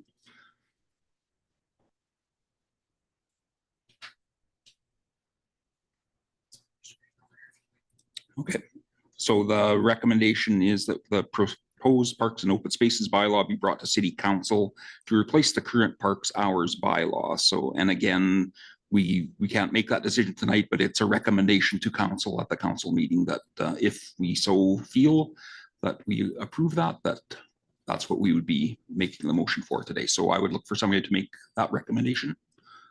Mayor Minch, and I will pass it over to the Director of Protective Services. Thank you. So currently the bylaw that we have on our books is the Parks Hours Bylaw number 1197. This is really a one-page document that lists the parks that we have within our city, missing a few, but it really is just setting the parks time. So Justin and I have started looking at some of the bylaws that might help us to fix some of the problems that we have here in the city. So we've talked to the RCMP, and restricting access to some of the park space at certain times of the day is one of the suggestions that they had. And by doing that, we looked at changing basically the parks hour bylaw to what you see in front of you is the new parks and open space bylaw. And what that does is it not only restricts access to the parks, the parking lots, any green spaces that we have within the city, but it also lists, it's really just a current bylaw. So the first part of it is the definitions that you can go through. And it goes through everything from signs and control devices, the hours of use. And the hours of use, we stayed with the same hours that we had on the current hours bylaw, but we did add a couple of parts of it that do not apply. Restricted access area. There's a number of different areas that we restrict. The licenses for commercial activity. So we're not saying people can't use the parks for different things, but now we're just asking that they have a permit and they apply for the use of the parks. So then we go through the park requirement or the permit requirements of what's required, and that would be through the director of leisure services who looks after the park spaces. So a couple sections there on permits. Encroachments, just basically no person shall allow any encroachment or vanity of any kind to be placed on or continue to encroach into the park. So really, we're just trying to cover off everything that possibly might happen within our park spaces and to try to have something referenced in this bylaw to either allow or not allow that to happen. Prohibited activities, there's a number of prohibited activities that are listed here in this new bylaw. And a lot of this information that we've gotten from that's in this bylaw is coming out of other bylaws that are currently being used within other cities in Saskatchewan.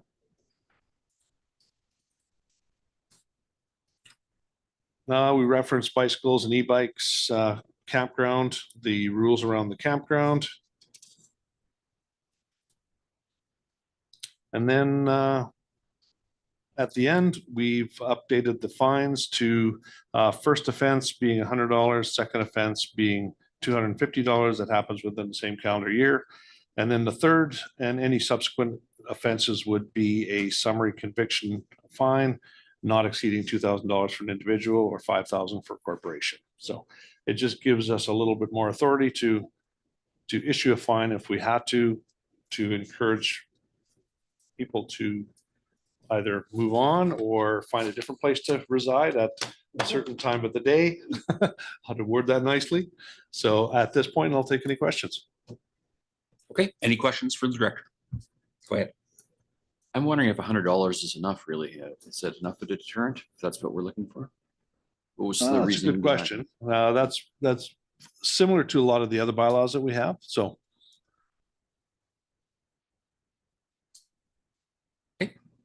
Go ahead.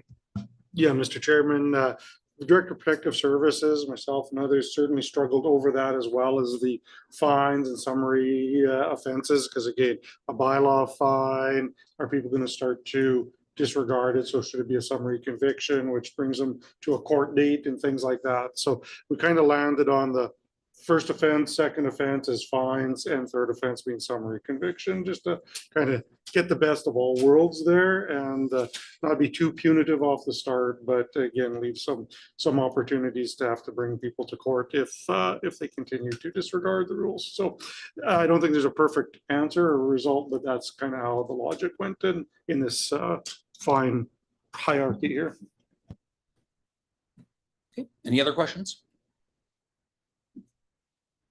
Okay, seeing none, we have a mover, so we would call the question. All in favor? Anyone opposed? That is carried.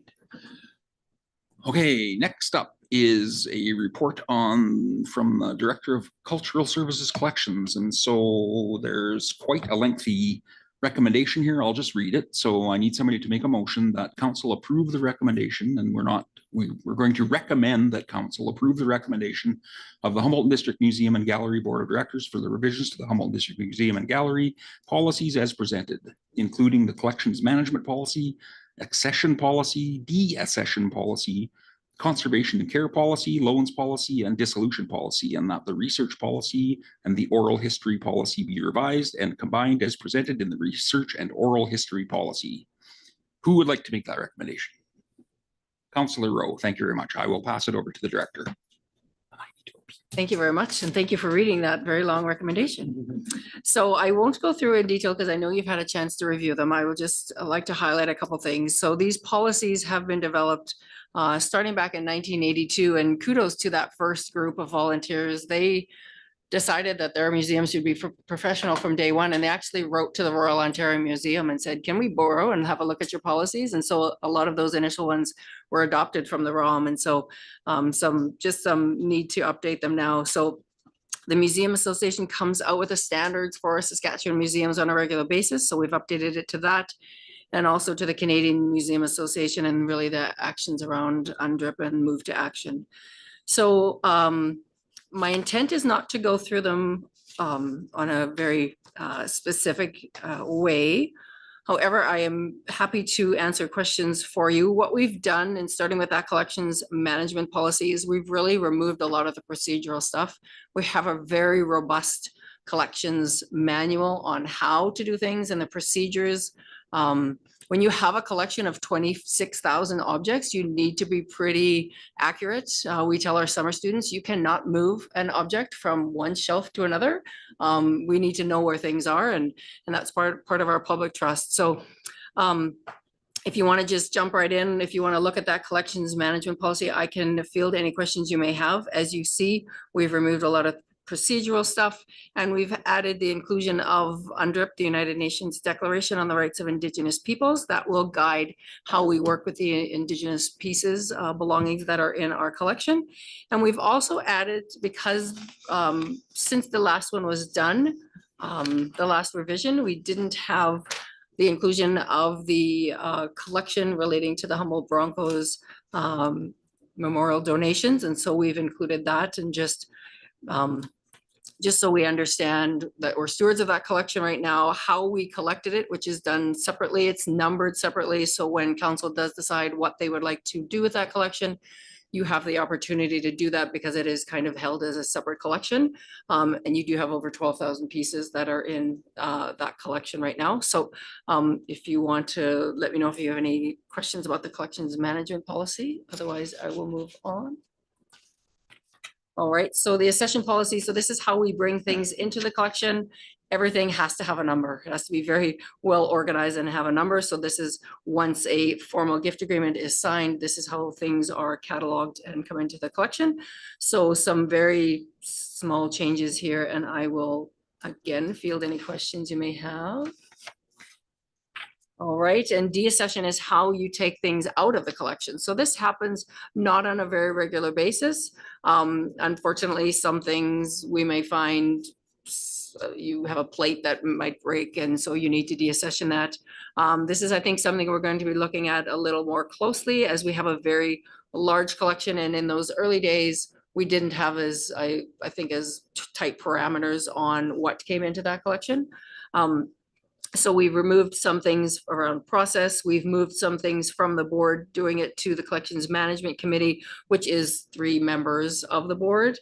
And we've also looked at how to deaccession things and keep them in the public realm, because that is still the intent of objects that are deaccessioned. So any questions on that one? All right, I'm going to keep moving.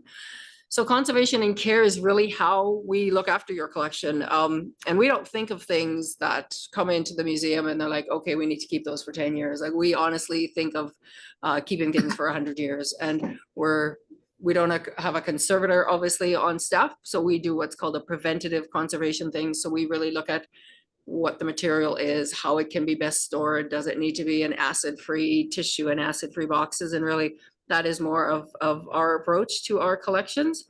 So for this one, again, we've removed the need to do a long-term preventative conservation plan, because that's kind of our modus operandi right now. And so again, a lot of procedural things. Luckily, we were able to remove, and this is just a personal funny, we were able to remove that I had to evaluate the internal environment on a regular basis, because before, when we moved from a boiler to obviously what I call the new HVAC system, which is now 20 years old, that humidity and that relative, or the temperature and the relative humidity, were able to kind of balance out. And so we don't need to do that anymore. So I will, not seeing any questions, move on from collections and care. and go into loans. So just some information about how we treat loans that are coming in, whether we bring in something from another organization. We've just added some points around there, and also traveling exhibits, which we're doing more of right now, and then outgoing loans. So this is something we didn't have before. And so we've had more requests for this, and I think this is exciting for our organization and really see the collection move out into the community. So for example, one thing we did in 2023 is we did loan a number of pieces of the Sisters of St. Elizabeth collection to St. Anne Senior Citizens Place in Saskatoon. They were celebrating their 70th anniversary.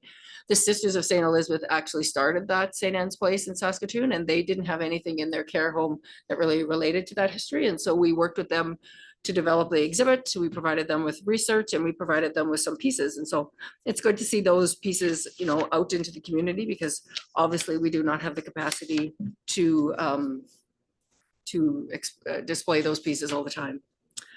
All right, and moving on to research and oral history. So we have just combined these policies to make it a little more easier. We've added some intangible heritage, which is a lot of people think that studying history is just about those tangible pieces, and intangible heritage is becoming really important. We've again removed some procedural stuff and just updated our guidelines. There's specific guidelines for, and if you've done master's and PhD programs, you know about all the parameters around doing research projects with people and all the ways that you have to protect their data, how you have to store their data. And so we take that very seriously, that people who are doing an oral history with us do expect us to properly care for their information. If they do restrict access to some areas, we respect that. And so just making sure that our research work is up to date, and including our oral history. And we do have we did a lot of work, I'd say, in the early 90s on oral histories. And I had the pleasure of, I did it as a volunteer. I took them home for the winter a couple years ago, and I listened to them all from the 90s. And it's amazing what that, you know, that captures kind of that time, and those people are gone. And so some really good data can be found in oral history. So that's something we're looking to move forward on. It's just, of course, with many things, it's a matter of staff capacity, but so that's why the oral history policy has been updated. And then the final one is dissolution. So this one is specific to our archaeological collection. So anything that comes up through a provincial permit. So any archaeological excavation needs to go through the provincial government through a permit process. And anything that is recovered in that way is automatically owned by the government of Saskatchewan. And so when we talked to them about that, it didn't seem to be the best use to take those boxes that come from every year's excavation and have them in a storage facility in a larger center in Saskatchewan. So we are what's called the official repository of that collection. And but in the event that the museum for any reason does dissolve, those pieces do need to be removed and given back to the province. And what we did is we removed the numbers, because you see the Borden numbers there for all the 3 different sites that we have at original Humboldt. But as that collection continues to grow, it didn't make sense to have numbers attached where we had to change a policy every year. So that's really the change there. And I will field any questions you have overall. Great, thank you. Any questions? I know that was a lot, and that, look, I appreciate the work that went into creating those and updating them and all that fun stuff. So I'm sure you'll be quite relieved when you can finally say it's good. Okay, if there's no questions, we do have a motion for that. So I would ask for all in favor. Anyone opposed? That is carried. Okay, where are we here next? Official donating receipt, is that where we're at? Okay, so we have a recommendation that the Glen Hall Park Lighting Project be approved as an eligible project for the issuance of official donation receipts for income tax purposes. Looking for someone to make a motion that we recommend that to council. Councillor Rowe, thank you. Okay, I will pass it off to Director of Leisure Services. Thank you very much. Recommendation before you is that the Glen Hall Park lighting project be approved as an eligible project. Includes our athletic track, our 400-meter shale track, and is used primarily for soccer and our Mohawks football program, as well as other community use and organizations on a smaller scale throughout the year. The current situation, so we had representatives come approach the city. We've had over the course of several years, actually, but more strategically over this last year, wanting to look at putting lights up at Glen Hall Park, and if that's something that the city of Humboldt would entertain at some point as an improvement to the space. The initiative would aim at putting up 6 light poles that would light that space for use primarily during the football season in the fall, but could be used in the spring and fall months for other activities as well, and throughout the winter if the city deemed that to be a desire. The proposed project is not one that the city of Humboldt, the Leisure Services Department, is proposing that we go and do right now, nor are we proposing that we commit any funds from the city of Humboldt. This is essentially the step for administration to ask council if council is in favor of this type of a project in this park at this time. And if so, by approving the recommendation, it just gives the Mohawk Football Club and or whoever else is interested in spearheading the project to be able to go out knowing that, okay, yeah, council's endorsed us being able to do this. We can issue receipts. It'll just help them in their fundraising efforts. If council is not in favor of this project, I would recommend that you do not vote in favor of the recommendation. And then that is the information that we would relay back to the organization that council is not endorsing the project at this time, and then would they have to look at it down the road. But if you're at all in favor of them going ahead, if the money was here in hand right now and they wanted to go ahead and do it, if we're in favor of that, then that's the recommendation before you is that you endorse that project. With the caveat that I would anticipate that if a project like this does proceed and they do get traction, there's a likelihood that they would come back to council at some point with a recommend or with an ask. But at that point, you could make the decision on to whether to support it financially or otherwise. If there's any questions, I'm happy to answer. So just for my own clarification, if we're not going to be the keeper of these funds, are we still able to give donation receipts? So let's say the Humboldt Mohawks decide that they're going to start a bank account, right, and start putting donations in there. Is that okay? Are we allowed to allow that? Or do the funds have to be turned over to the city before a receipt is? That's correct. So similar to the Bill Breck Park Playground project, they can take them for receivable donations, but in order for us to issue a receipt, it has to flow through our finances and would be held in a reserve on our end until the project was to go ahead. And at that point, then the funds would be paid directly to that. Okay, so logistically, if we haven't endorsed the project yet, would we still be asking people to drop their money off here, or? So what's happening with the Bill Breck Park Playground, they received all the funds into their account. Yep. And then at the end of the year, they would just transfer that sum to the city. Okay. And then they kept a record of who with an Excel donated. spreadsheet or whatever the case with all the information if Chase wants to add anything. Yeah, when we did the, I think it was back in 2021 or early 2022, we did the official donation receipting policy. And part of the stipulation was that there is a template, so they actually have to keep track on a template with certain information that is to be contained on those donation receipts. And then the timing, the date, the funds were received and all that we have to include. So yeah, as he said, there is a tracking template that they have to account for all those. Okay, so it could be that, donations received in 2025 and 2026, we may not issue receipts until 2027 or something, right? At such time as. It's yeah, once we receive them. So if they're transferring us $5,000, they'll provide that spreadsheet. Okay. And if all funds were received in 2025, we would issue donation receipts for 2025. Okay. If they weren't received until January 2nd of 26, then they would be 2026 donations. Okay. Just in general, I think this is, it makes sense to me. I mean, I think there's lighting over at the new pickleball court, isn't there, at Waterridge Park? There's lighting obviously at the outdoor rink now.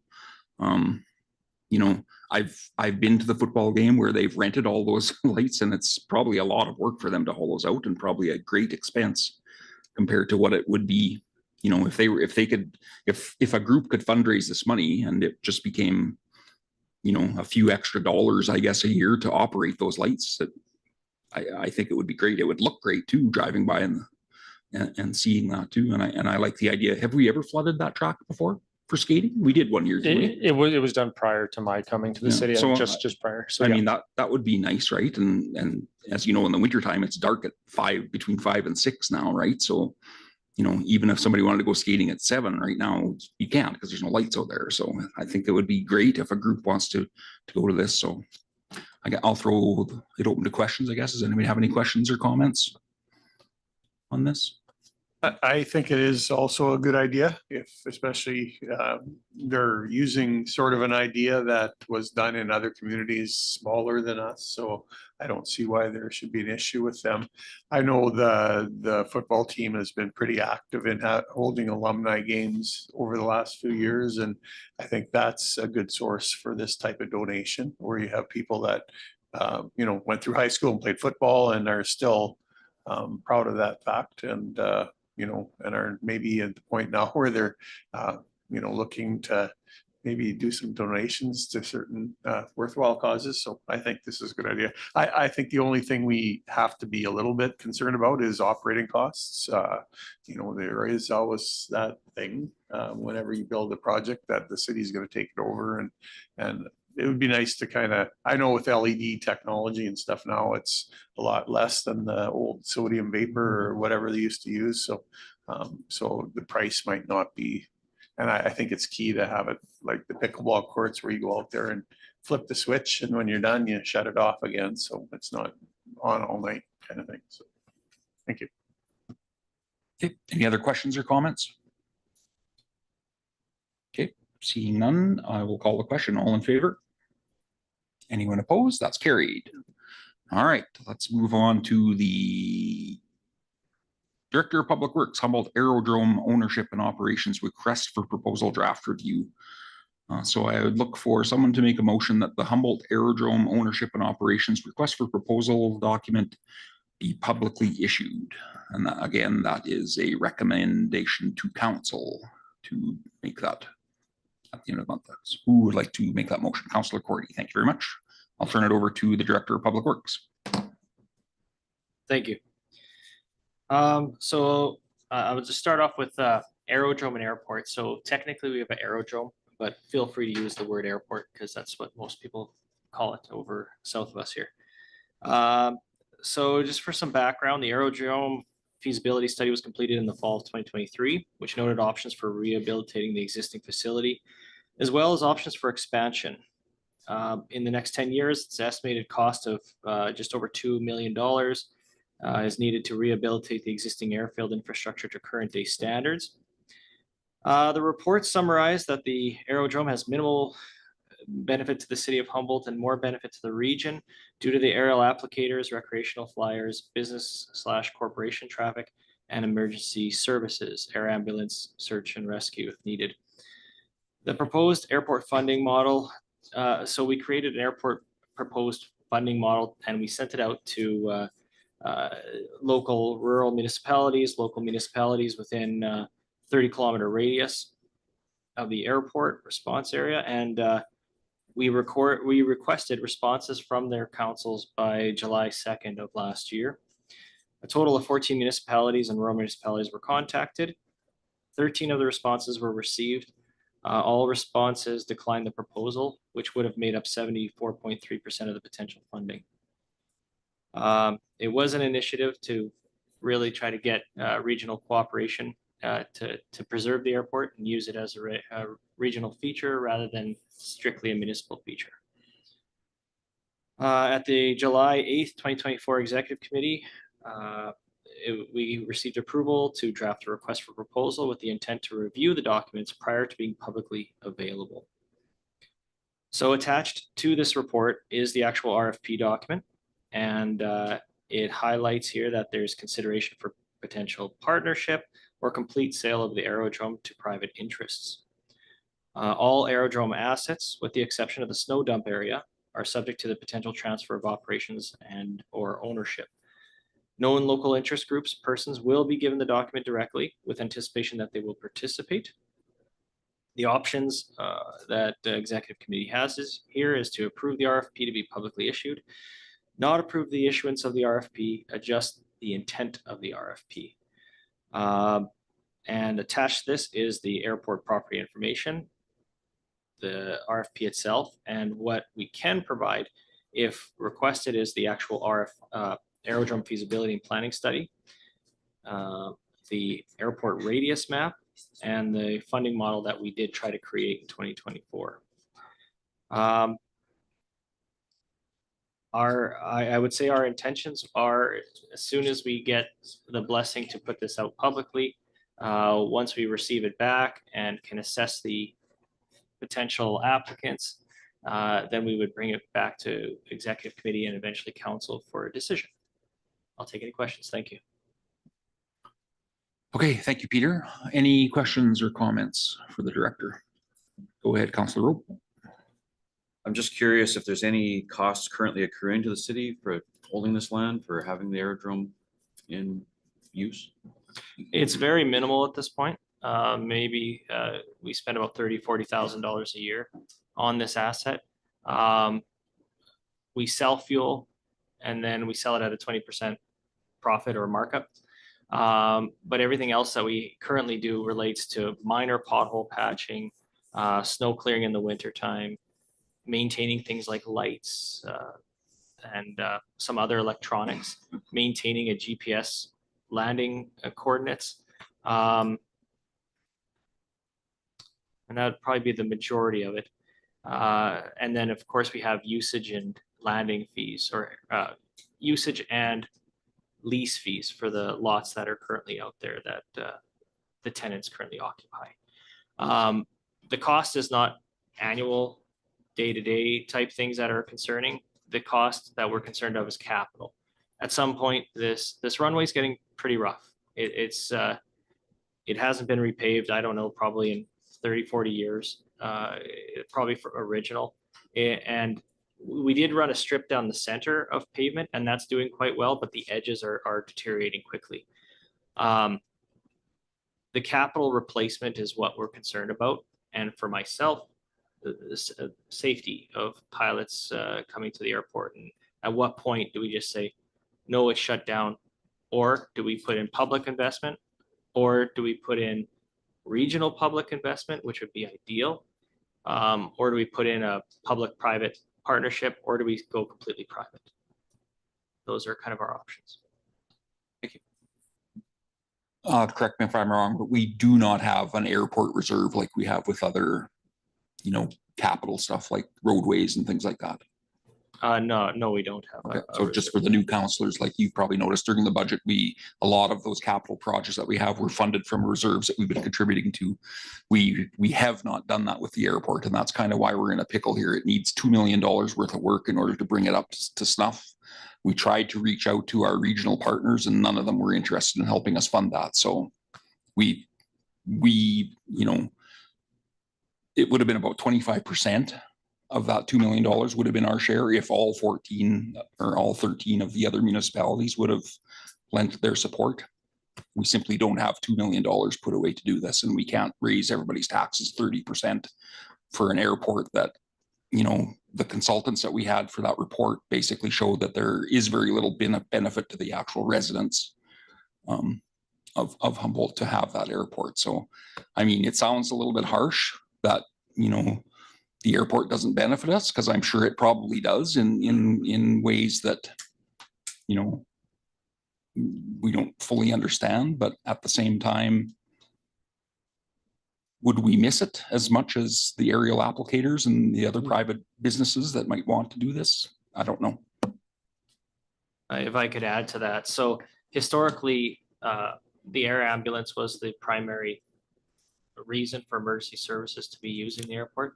But of course, since we have the new hospital and STARS is now available, it's been favored far more.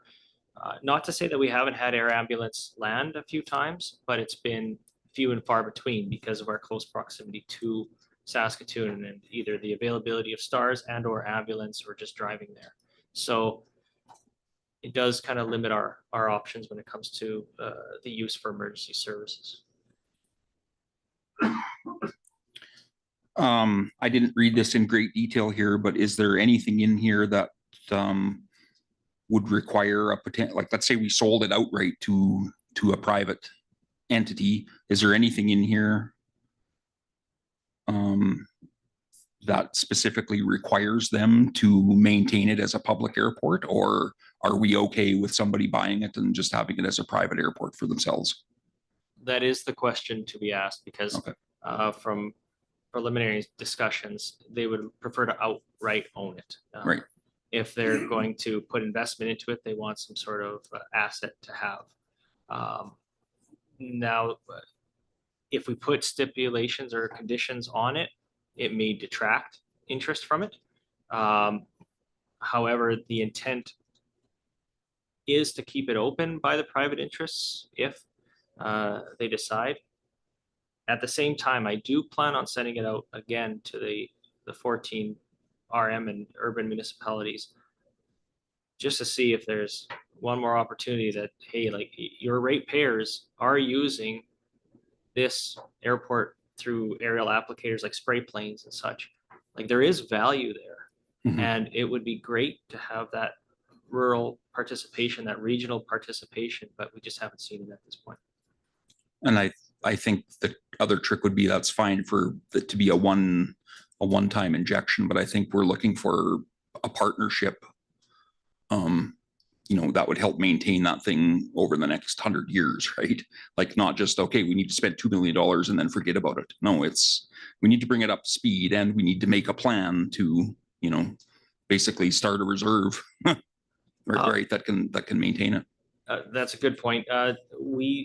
When we did propose it to the rural and urban partners, potential partners, we were just asking for a capital injection, because between the lot leases, possible fuel sales and things like that, we can continue maintaining it like we have been, because again, that's the lower cost of the deal. It's the capital injection. It's the, let's get it paved, let's get it safe, let's get it renewed.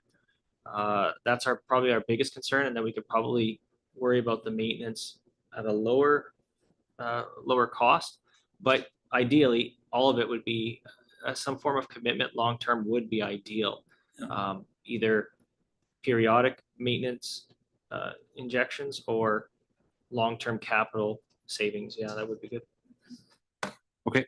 Well, I'll throw it out to everybody for comment, but I guess my thinking is there's no harm in releasing this RFP. We're not committing ourselves to doing anything with it. I would be interested to see what kind of proposals are out there from various groups, and we don't necessarily have to take the highest bidder, right? If it's not good for the community at the end of the day. Until we put this out, I guess, we don't know what options are out there. Last thing to note, I was of the understanding that from the previous meeting that we could release the report without it having necessarily to go to council, because there's nothing being determined as to like a sale or an actual purchase. We're just releasing an RFP for consideration. Okay. So our intent would be, if we do have approval for tonight, from the executive level, we could release it publicly. Okay, I'll just ask the city manager if he concurs with that. Yeah, Mr. Chairman, I was going to get your attention and just clarify that with Peter, that again, this isn't really a decision fundamentally disposing of an asset or anything like that you're making right now. You're just authorizing the director to publish this RFP and distribute it, and we see what comes back. Absolutely. Then you'd have to make the decision once we see what comes back. Yeah. Okay, so I'll throw it out to the rest of you. Is anything in the information presented or in the documents that were provided to us that you have questions about at this time, or comments? No? Okay. Seeing none, so we're okay with recommendation that we release this proposal then to the public and see what shakes out. Okay, then I'll call the question. All in favor? Anyone opposed? Okay, that's carried. Thank you, everyone. We're getting closer to almost the end. We are at FCM membership and SUMA travel with a recommendation from the city manager as follows: that administration be directed to pay the FCM invoice in the amount of $2,011 and 3 cents, and that the city of Humboldt decline the option to pay an additional $316.73 for the SUMA travel fund. Someone please make that recommendation. Anyone? Councillor Scott. Okay, thank you. I will pass it over to the city manager. Thank you, Mr. Chairman. Again, these are amounts so low that I'm looking for or just to be directed by administration, or sorry, for council. Oh, wow, it's been a long evening already. For executive committee to direct administration, not really looking for an approval of the purchase, because again, this is well within my spending limits. The reason that this is coming to council is that over the last 4-year period with the previous council, there really, and the 3 years prior to that, there was really no interest from the council members to necessarily partake in the FCM director positions, and not really that much interest to participate in contributing to the SUMA Travel Fund. So with the new council coming in, I thought, well, although it's a small amount, it's still a decision that I'd like to hear from council where they stand on, particularly the SUMA Travel Fund, because I think that there's good reason that we would continue with being a FCM member. Now, having said that, I drafted the report, I submitted it for uploading to the agenda tonight, and then about half an hour later, I saw that FCM distributed out to everybody the interest in the call for nominations for 3 positions from Saskatchewan for their director's position. So again, a lot of information came out in a very short period of time. I met with the mayor on this topic as to, okay, there are 3 positions in Saskatchewan, 3 director positions open for Saskatchewan on the FCM board that would be to be filled from now to the June annual convention of FCM. And then I reached out to SUMA for a little bit more information about their travel fund. What it comes down to is that I think I communicated this perhaps in my update after I met with the mayor. The SUMA Travel Fund contributes about 50% or so of the cost of a director's position, for 90% for the airfare and 50% for hotels, meals, travel to the airport, things like that. So somewhere around a 50% cost share if a director were to come from your council, be elected to the FCM board, and then were to travel. And as I estimate, I expect it would probably be about $2,000 per travel occasion for an FCM director. Most of their meetings are in Victoria, Vancouver, Ottawa, Montreal, Toronto, those areas, those centers. And there's 3 or 4 meetings per year. I think it's 3 board meetings, and then the AGM at the annual conference that would be expected to be attended. Now, having said that, it's a great opportunity for, if any member of council wants to get onto a national board with 3 vacancies right now, it does present quite an opportunity. That being said, the $316 or thereabouts is not a huge amount, and if council wants to start contributing that much to the SUMA Travel Fund, it assures that if one of your own gets elected to that director's position, there'll be a significant subsidization to council. And even if you don't get one of your own elected to the FCM board, you are contributing to some other community, sending somebody to represent Saskatchewan. And again, I think 1 or 2 of those vacancies have been created obviously by Saskatchewan's municipal elections that just occurred. So I don't know that they always have that many coming up and available, but they do right now. And again, those are from now to the June convention, at which point some of those positions, if not all of them, would have to be re-elected, I believe is how that works. So I guess I'm okay with direction either way, whether you want to contribute just to the FCM membership, or whether you elect to contribute the additional $316, $317. It's really not that material to the city at this point, unless you get a director appointed. Then it becomes very, very material to the city. Great, thank you for that. Just a question. Have the FCM fees gone up every year or have they stayed the same? They certainly have gone up each year. I was looking at the combined account of SUMA and FCM fees. And yeah, they're up over $10,000 combined now, where about 5 years ago, they were around $8,000 combined. So those fees have been going up both quite a bit in the last few years. Sorry, did you say $10,000? Sorry, $10,000 a year is your SUMA and FCM. So SUMA's $8,000 or is this a monthly invoice? Yeah, no, SUMA is Wow. close to $8,000. Okay. That's correct. Yeah, I noticed there is a large portion of this is per capita. So, I mean, our fire populations has been going up. That's one reason why the fee would go up. So, okay. Does anybody have any questions or comments? I guess one obvious question is, has anybody looked into these directorship positions? And is that something that anybody would be considering going on to? So throw that out there.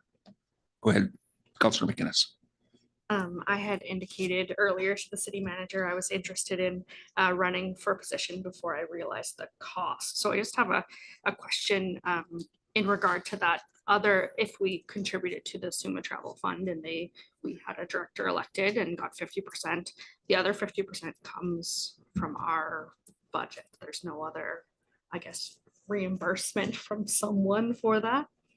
Yeah, Mr. Chairman, that is correct. As Councillor McInnes, it would have to come from our budget. There's no other source for that. And in fact, council does have to, as part of their resolution, to allow, say yourself or any member to run for a position, there has to be the resolution that confirms that council is supportive of the travel of covering the travel expenses. So yeah.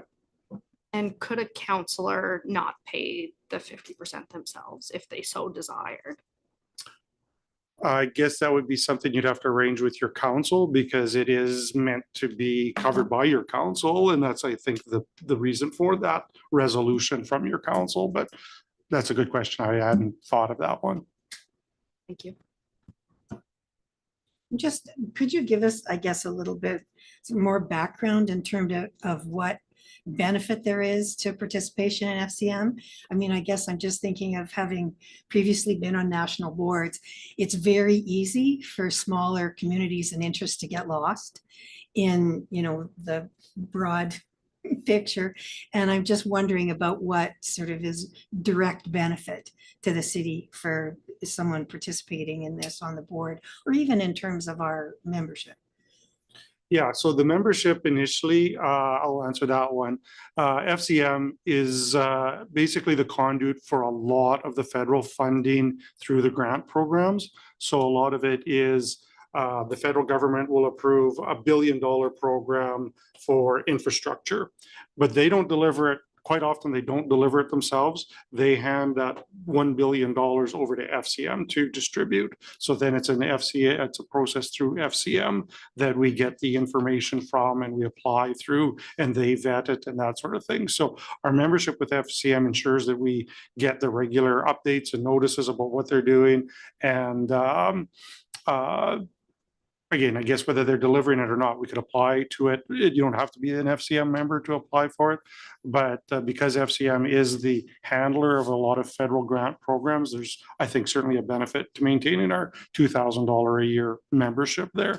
It also gives us the privilege of sending, representatives to their annual general conference, which again is a great networking opportunity for a couple council members typically to go to the annual conference and speak to your peers about what's going on across the country and hear some pretty good speakers about, things that you could be doing differently. So that's the benefit of the membership.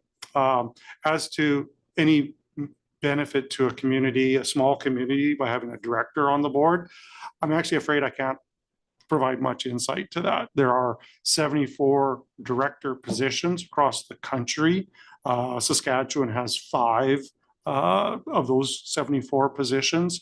One of them is the SUMA president. One of them is the SARM president, and the other 3 come directly from municipalities. And what is actually discussed at the board level, I don't have any insight on, so I am not really sure how meaningful the contribution is. So I'm sorry, I can't answer that portion of it. If I could add to that, as somebody that has gone to an FCM conference when I was previously mayor, there are many benefits, as you mentioned, networking and just seeing what other communities are doing. We met people in similar sized communities as to ours and how they do certain things. A couple of the positive things that came out of meeting people and contacting people there is CN is usually there, and back in the day when we got donated a bunch of trees for Centennial Park, or for Centennial Park, and for along certain of the trails in the community. That was through a contact through that I made myself through CN at that point, and they said we have these trees you could have donated to your community. The other thing is the Hugs Garden that was put in place at the hospital there.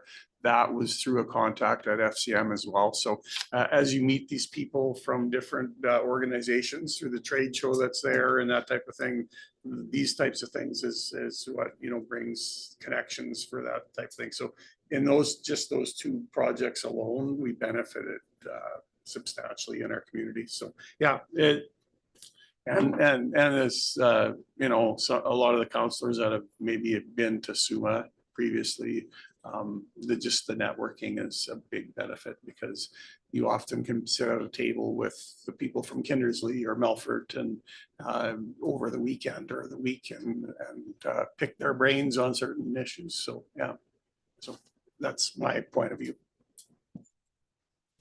Yeah, and I've been to an FCM conference before too, and it's exactly like you think. It's like SUMA, only bigger, right? And you will quite often meet people from Quebec or British Columbia, from a town the size of Humboldt, and they have exactly the same issues that we have, and you can sit down and you can talk to everybody. Every municipality deals with the same stuff. So and FCM is kind of in the same way that SUMA is our voice with the provincial government. FCM has, as Joe said, they have basically a standing invitation from the federal government to direct them on what policy is. So, I mean, if somebody wanted to be a director on that, I mean, certainly you've kind of got the inside edge on stuff that maybe isn't public yet from FCM, but you know what they're working on, and can bring that back to our community and our province, I guess, and kind of help shape policy, I guess, in a way that would benefit us. How much weight we have. I mean, obviously there's probably over 100 directors or something on FCM, right? Something like 74. So I mean, we talk about, well, I'm one voice of 7, but on there you'd be one voice of 74, right? So, but it's still like, I take the thing, I'd rather be at the table making the decision than having the decisions put onto us. So personally, I'm not interested in being a director, but I would certainly not discourage anyone if they were interested in doing that, taking that. I would maybe suggest that we, pay the $300 and some at this point, and then we can decide going down the road if that's something we want to do. But it's worst case scenario is we'll be out $300. But at least we have the opportunity that if somebody wants to go forward and put their name in, and yeah. And I think, as Joe said, there's going to be 3 from Saskatchewan, right? So if we want to be a regional partner, right, with people, even if it's not somebody from Humboldt that gets one of those positions, we're helping someone from Saskatchewan with their travel costs. So I think it's for that cost, I wouldn't have a problem with it. So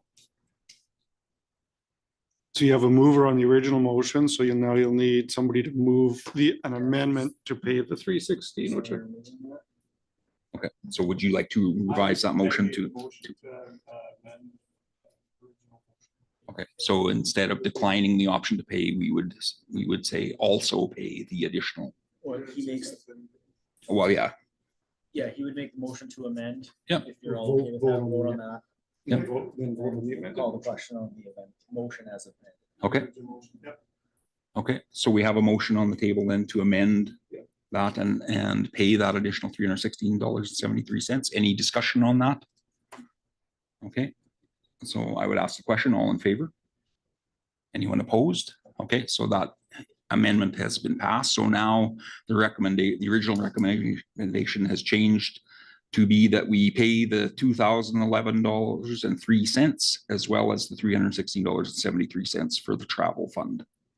Okay, any further discussion? Oh, yes. Are you, yeah. Are you still willing? Okay. Okay, any further discussion on that? Okay, that's all we need at this time then. So I'll ask a question. All in favor? Anyone opposed? Okay, that's carried. All right, and the last one is the 2025 Strategic Planning Initiative. So I would look for a mover that administration organizes strategic planning meeting for city council pursuant to the direction provided by executive committee, and Councillor Rowe is making that motion. Okay, so is somebody gonna? Yeah, Mr. Chairman, this one's pretty straightforward. I know that council's interested in a strategic planning session. The mayor and I have spoken a little bit about it.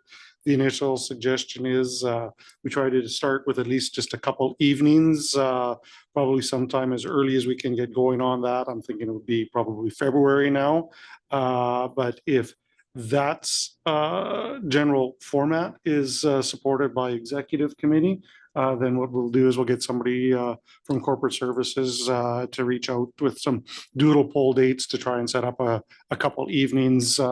Again, probably in the first half of February is what I'm thinking to get together.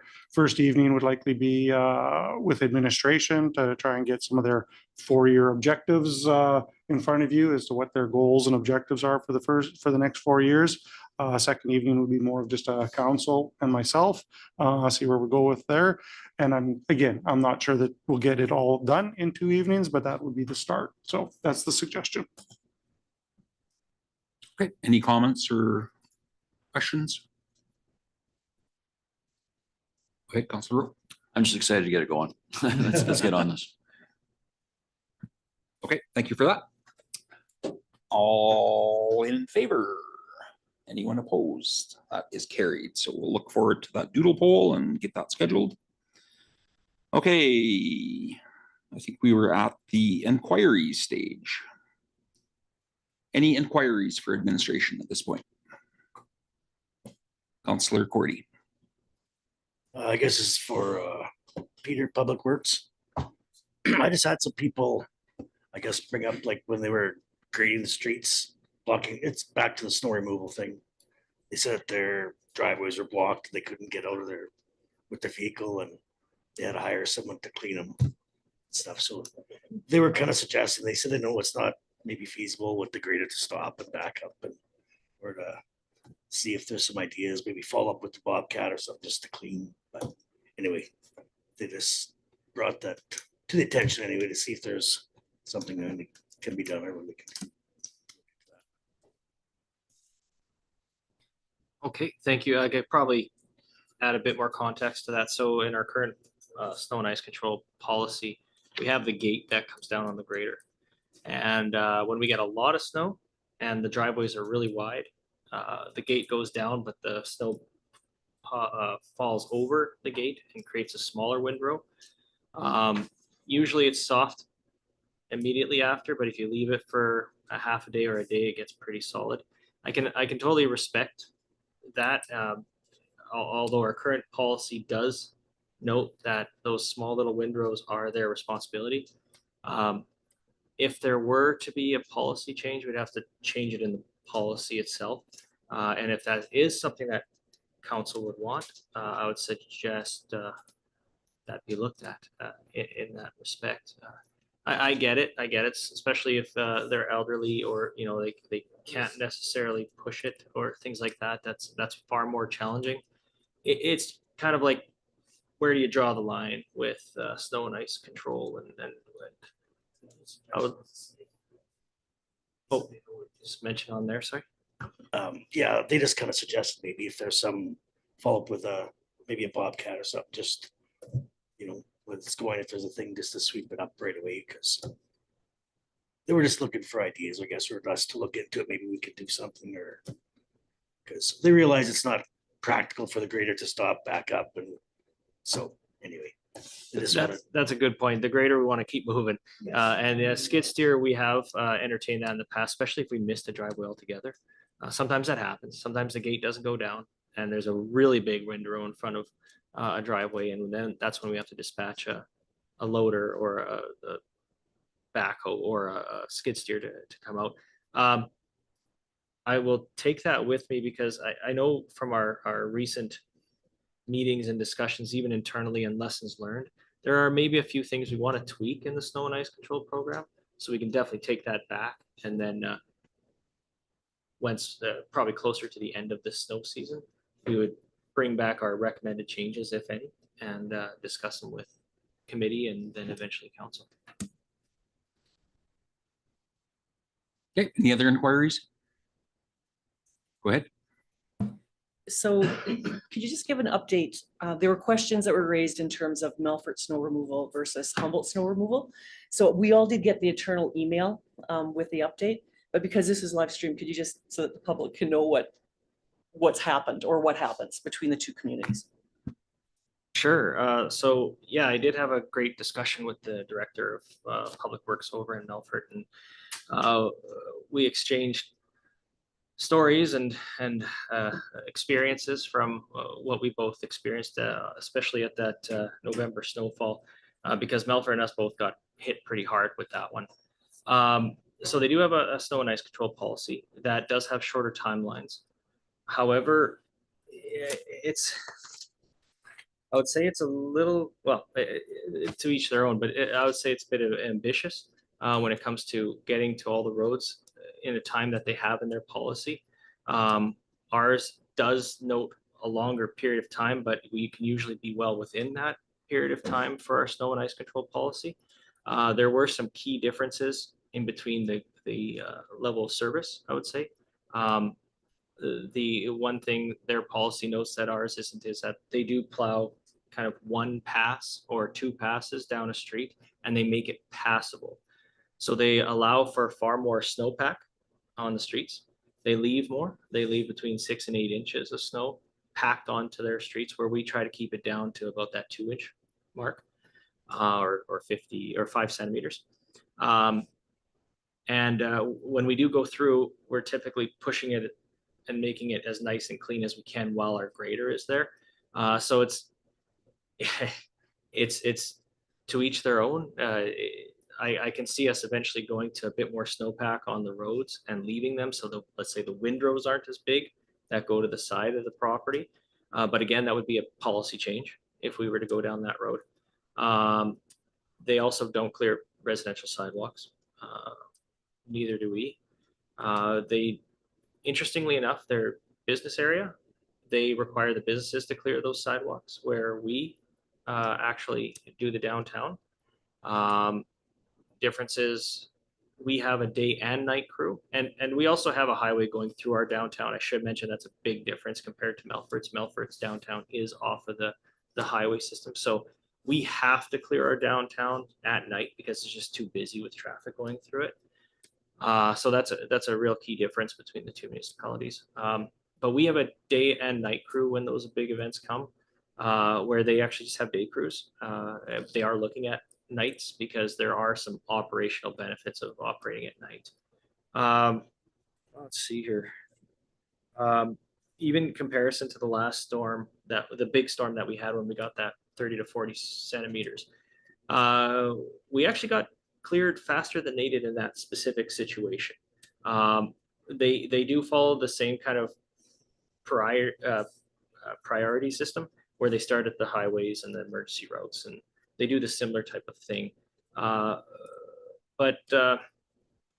Yeah, to each their own, I guess. It's kind of one of those things that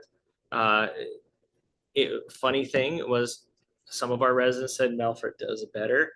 Funny thing from their response is that some of their residents say Humboldt does it better. So that's an interesting one that always kind of goes back and forth.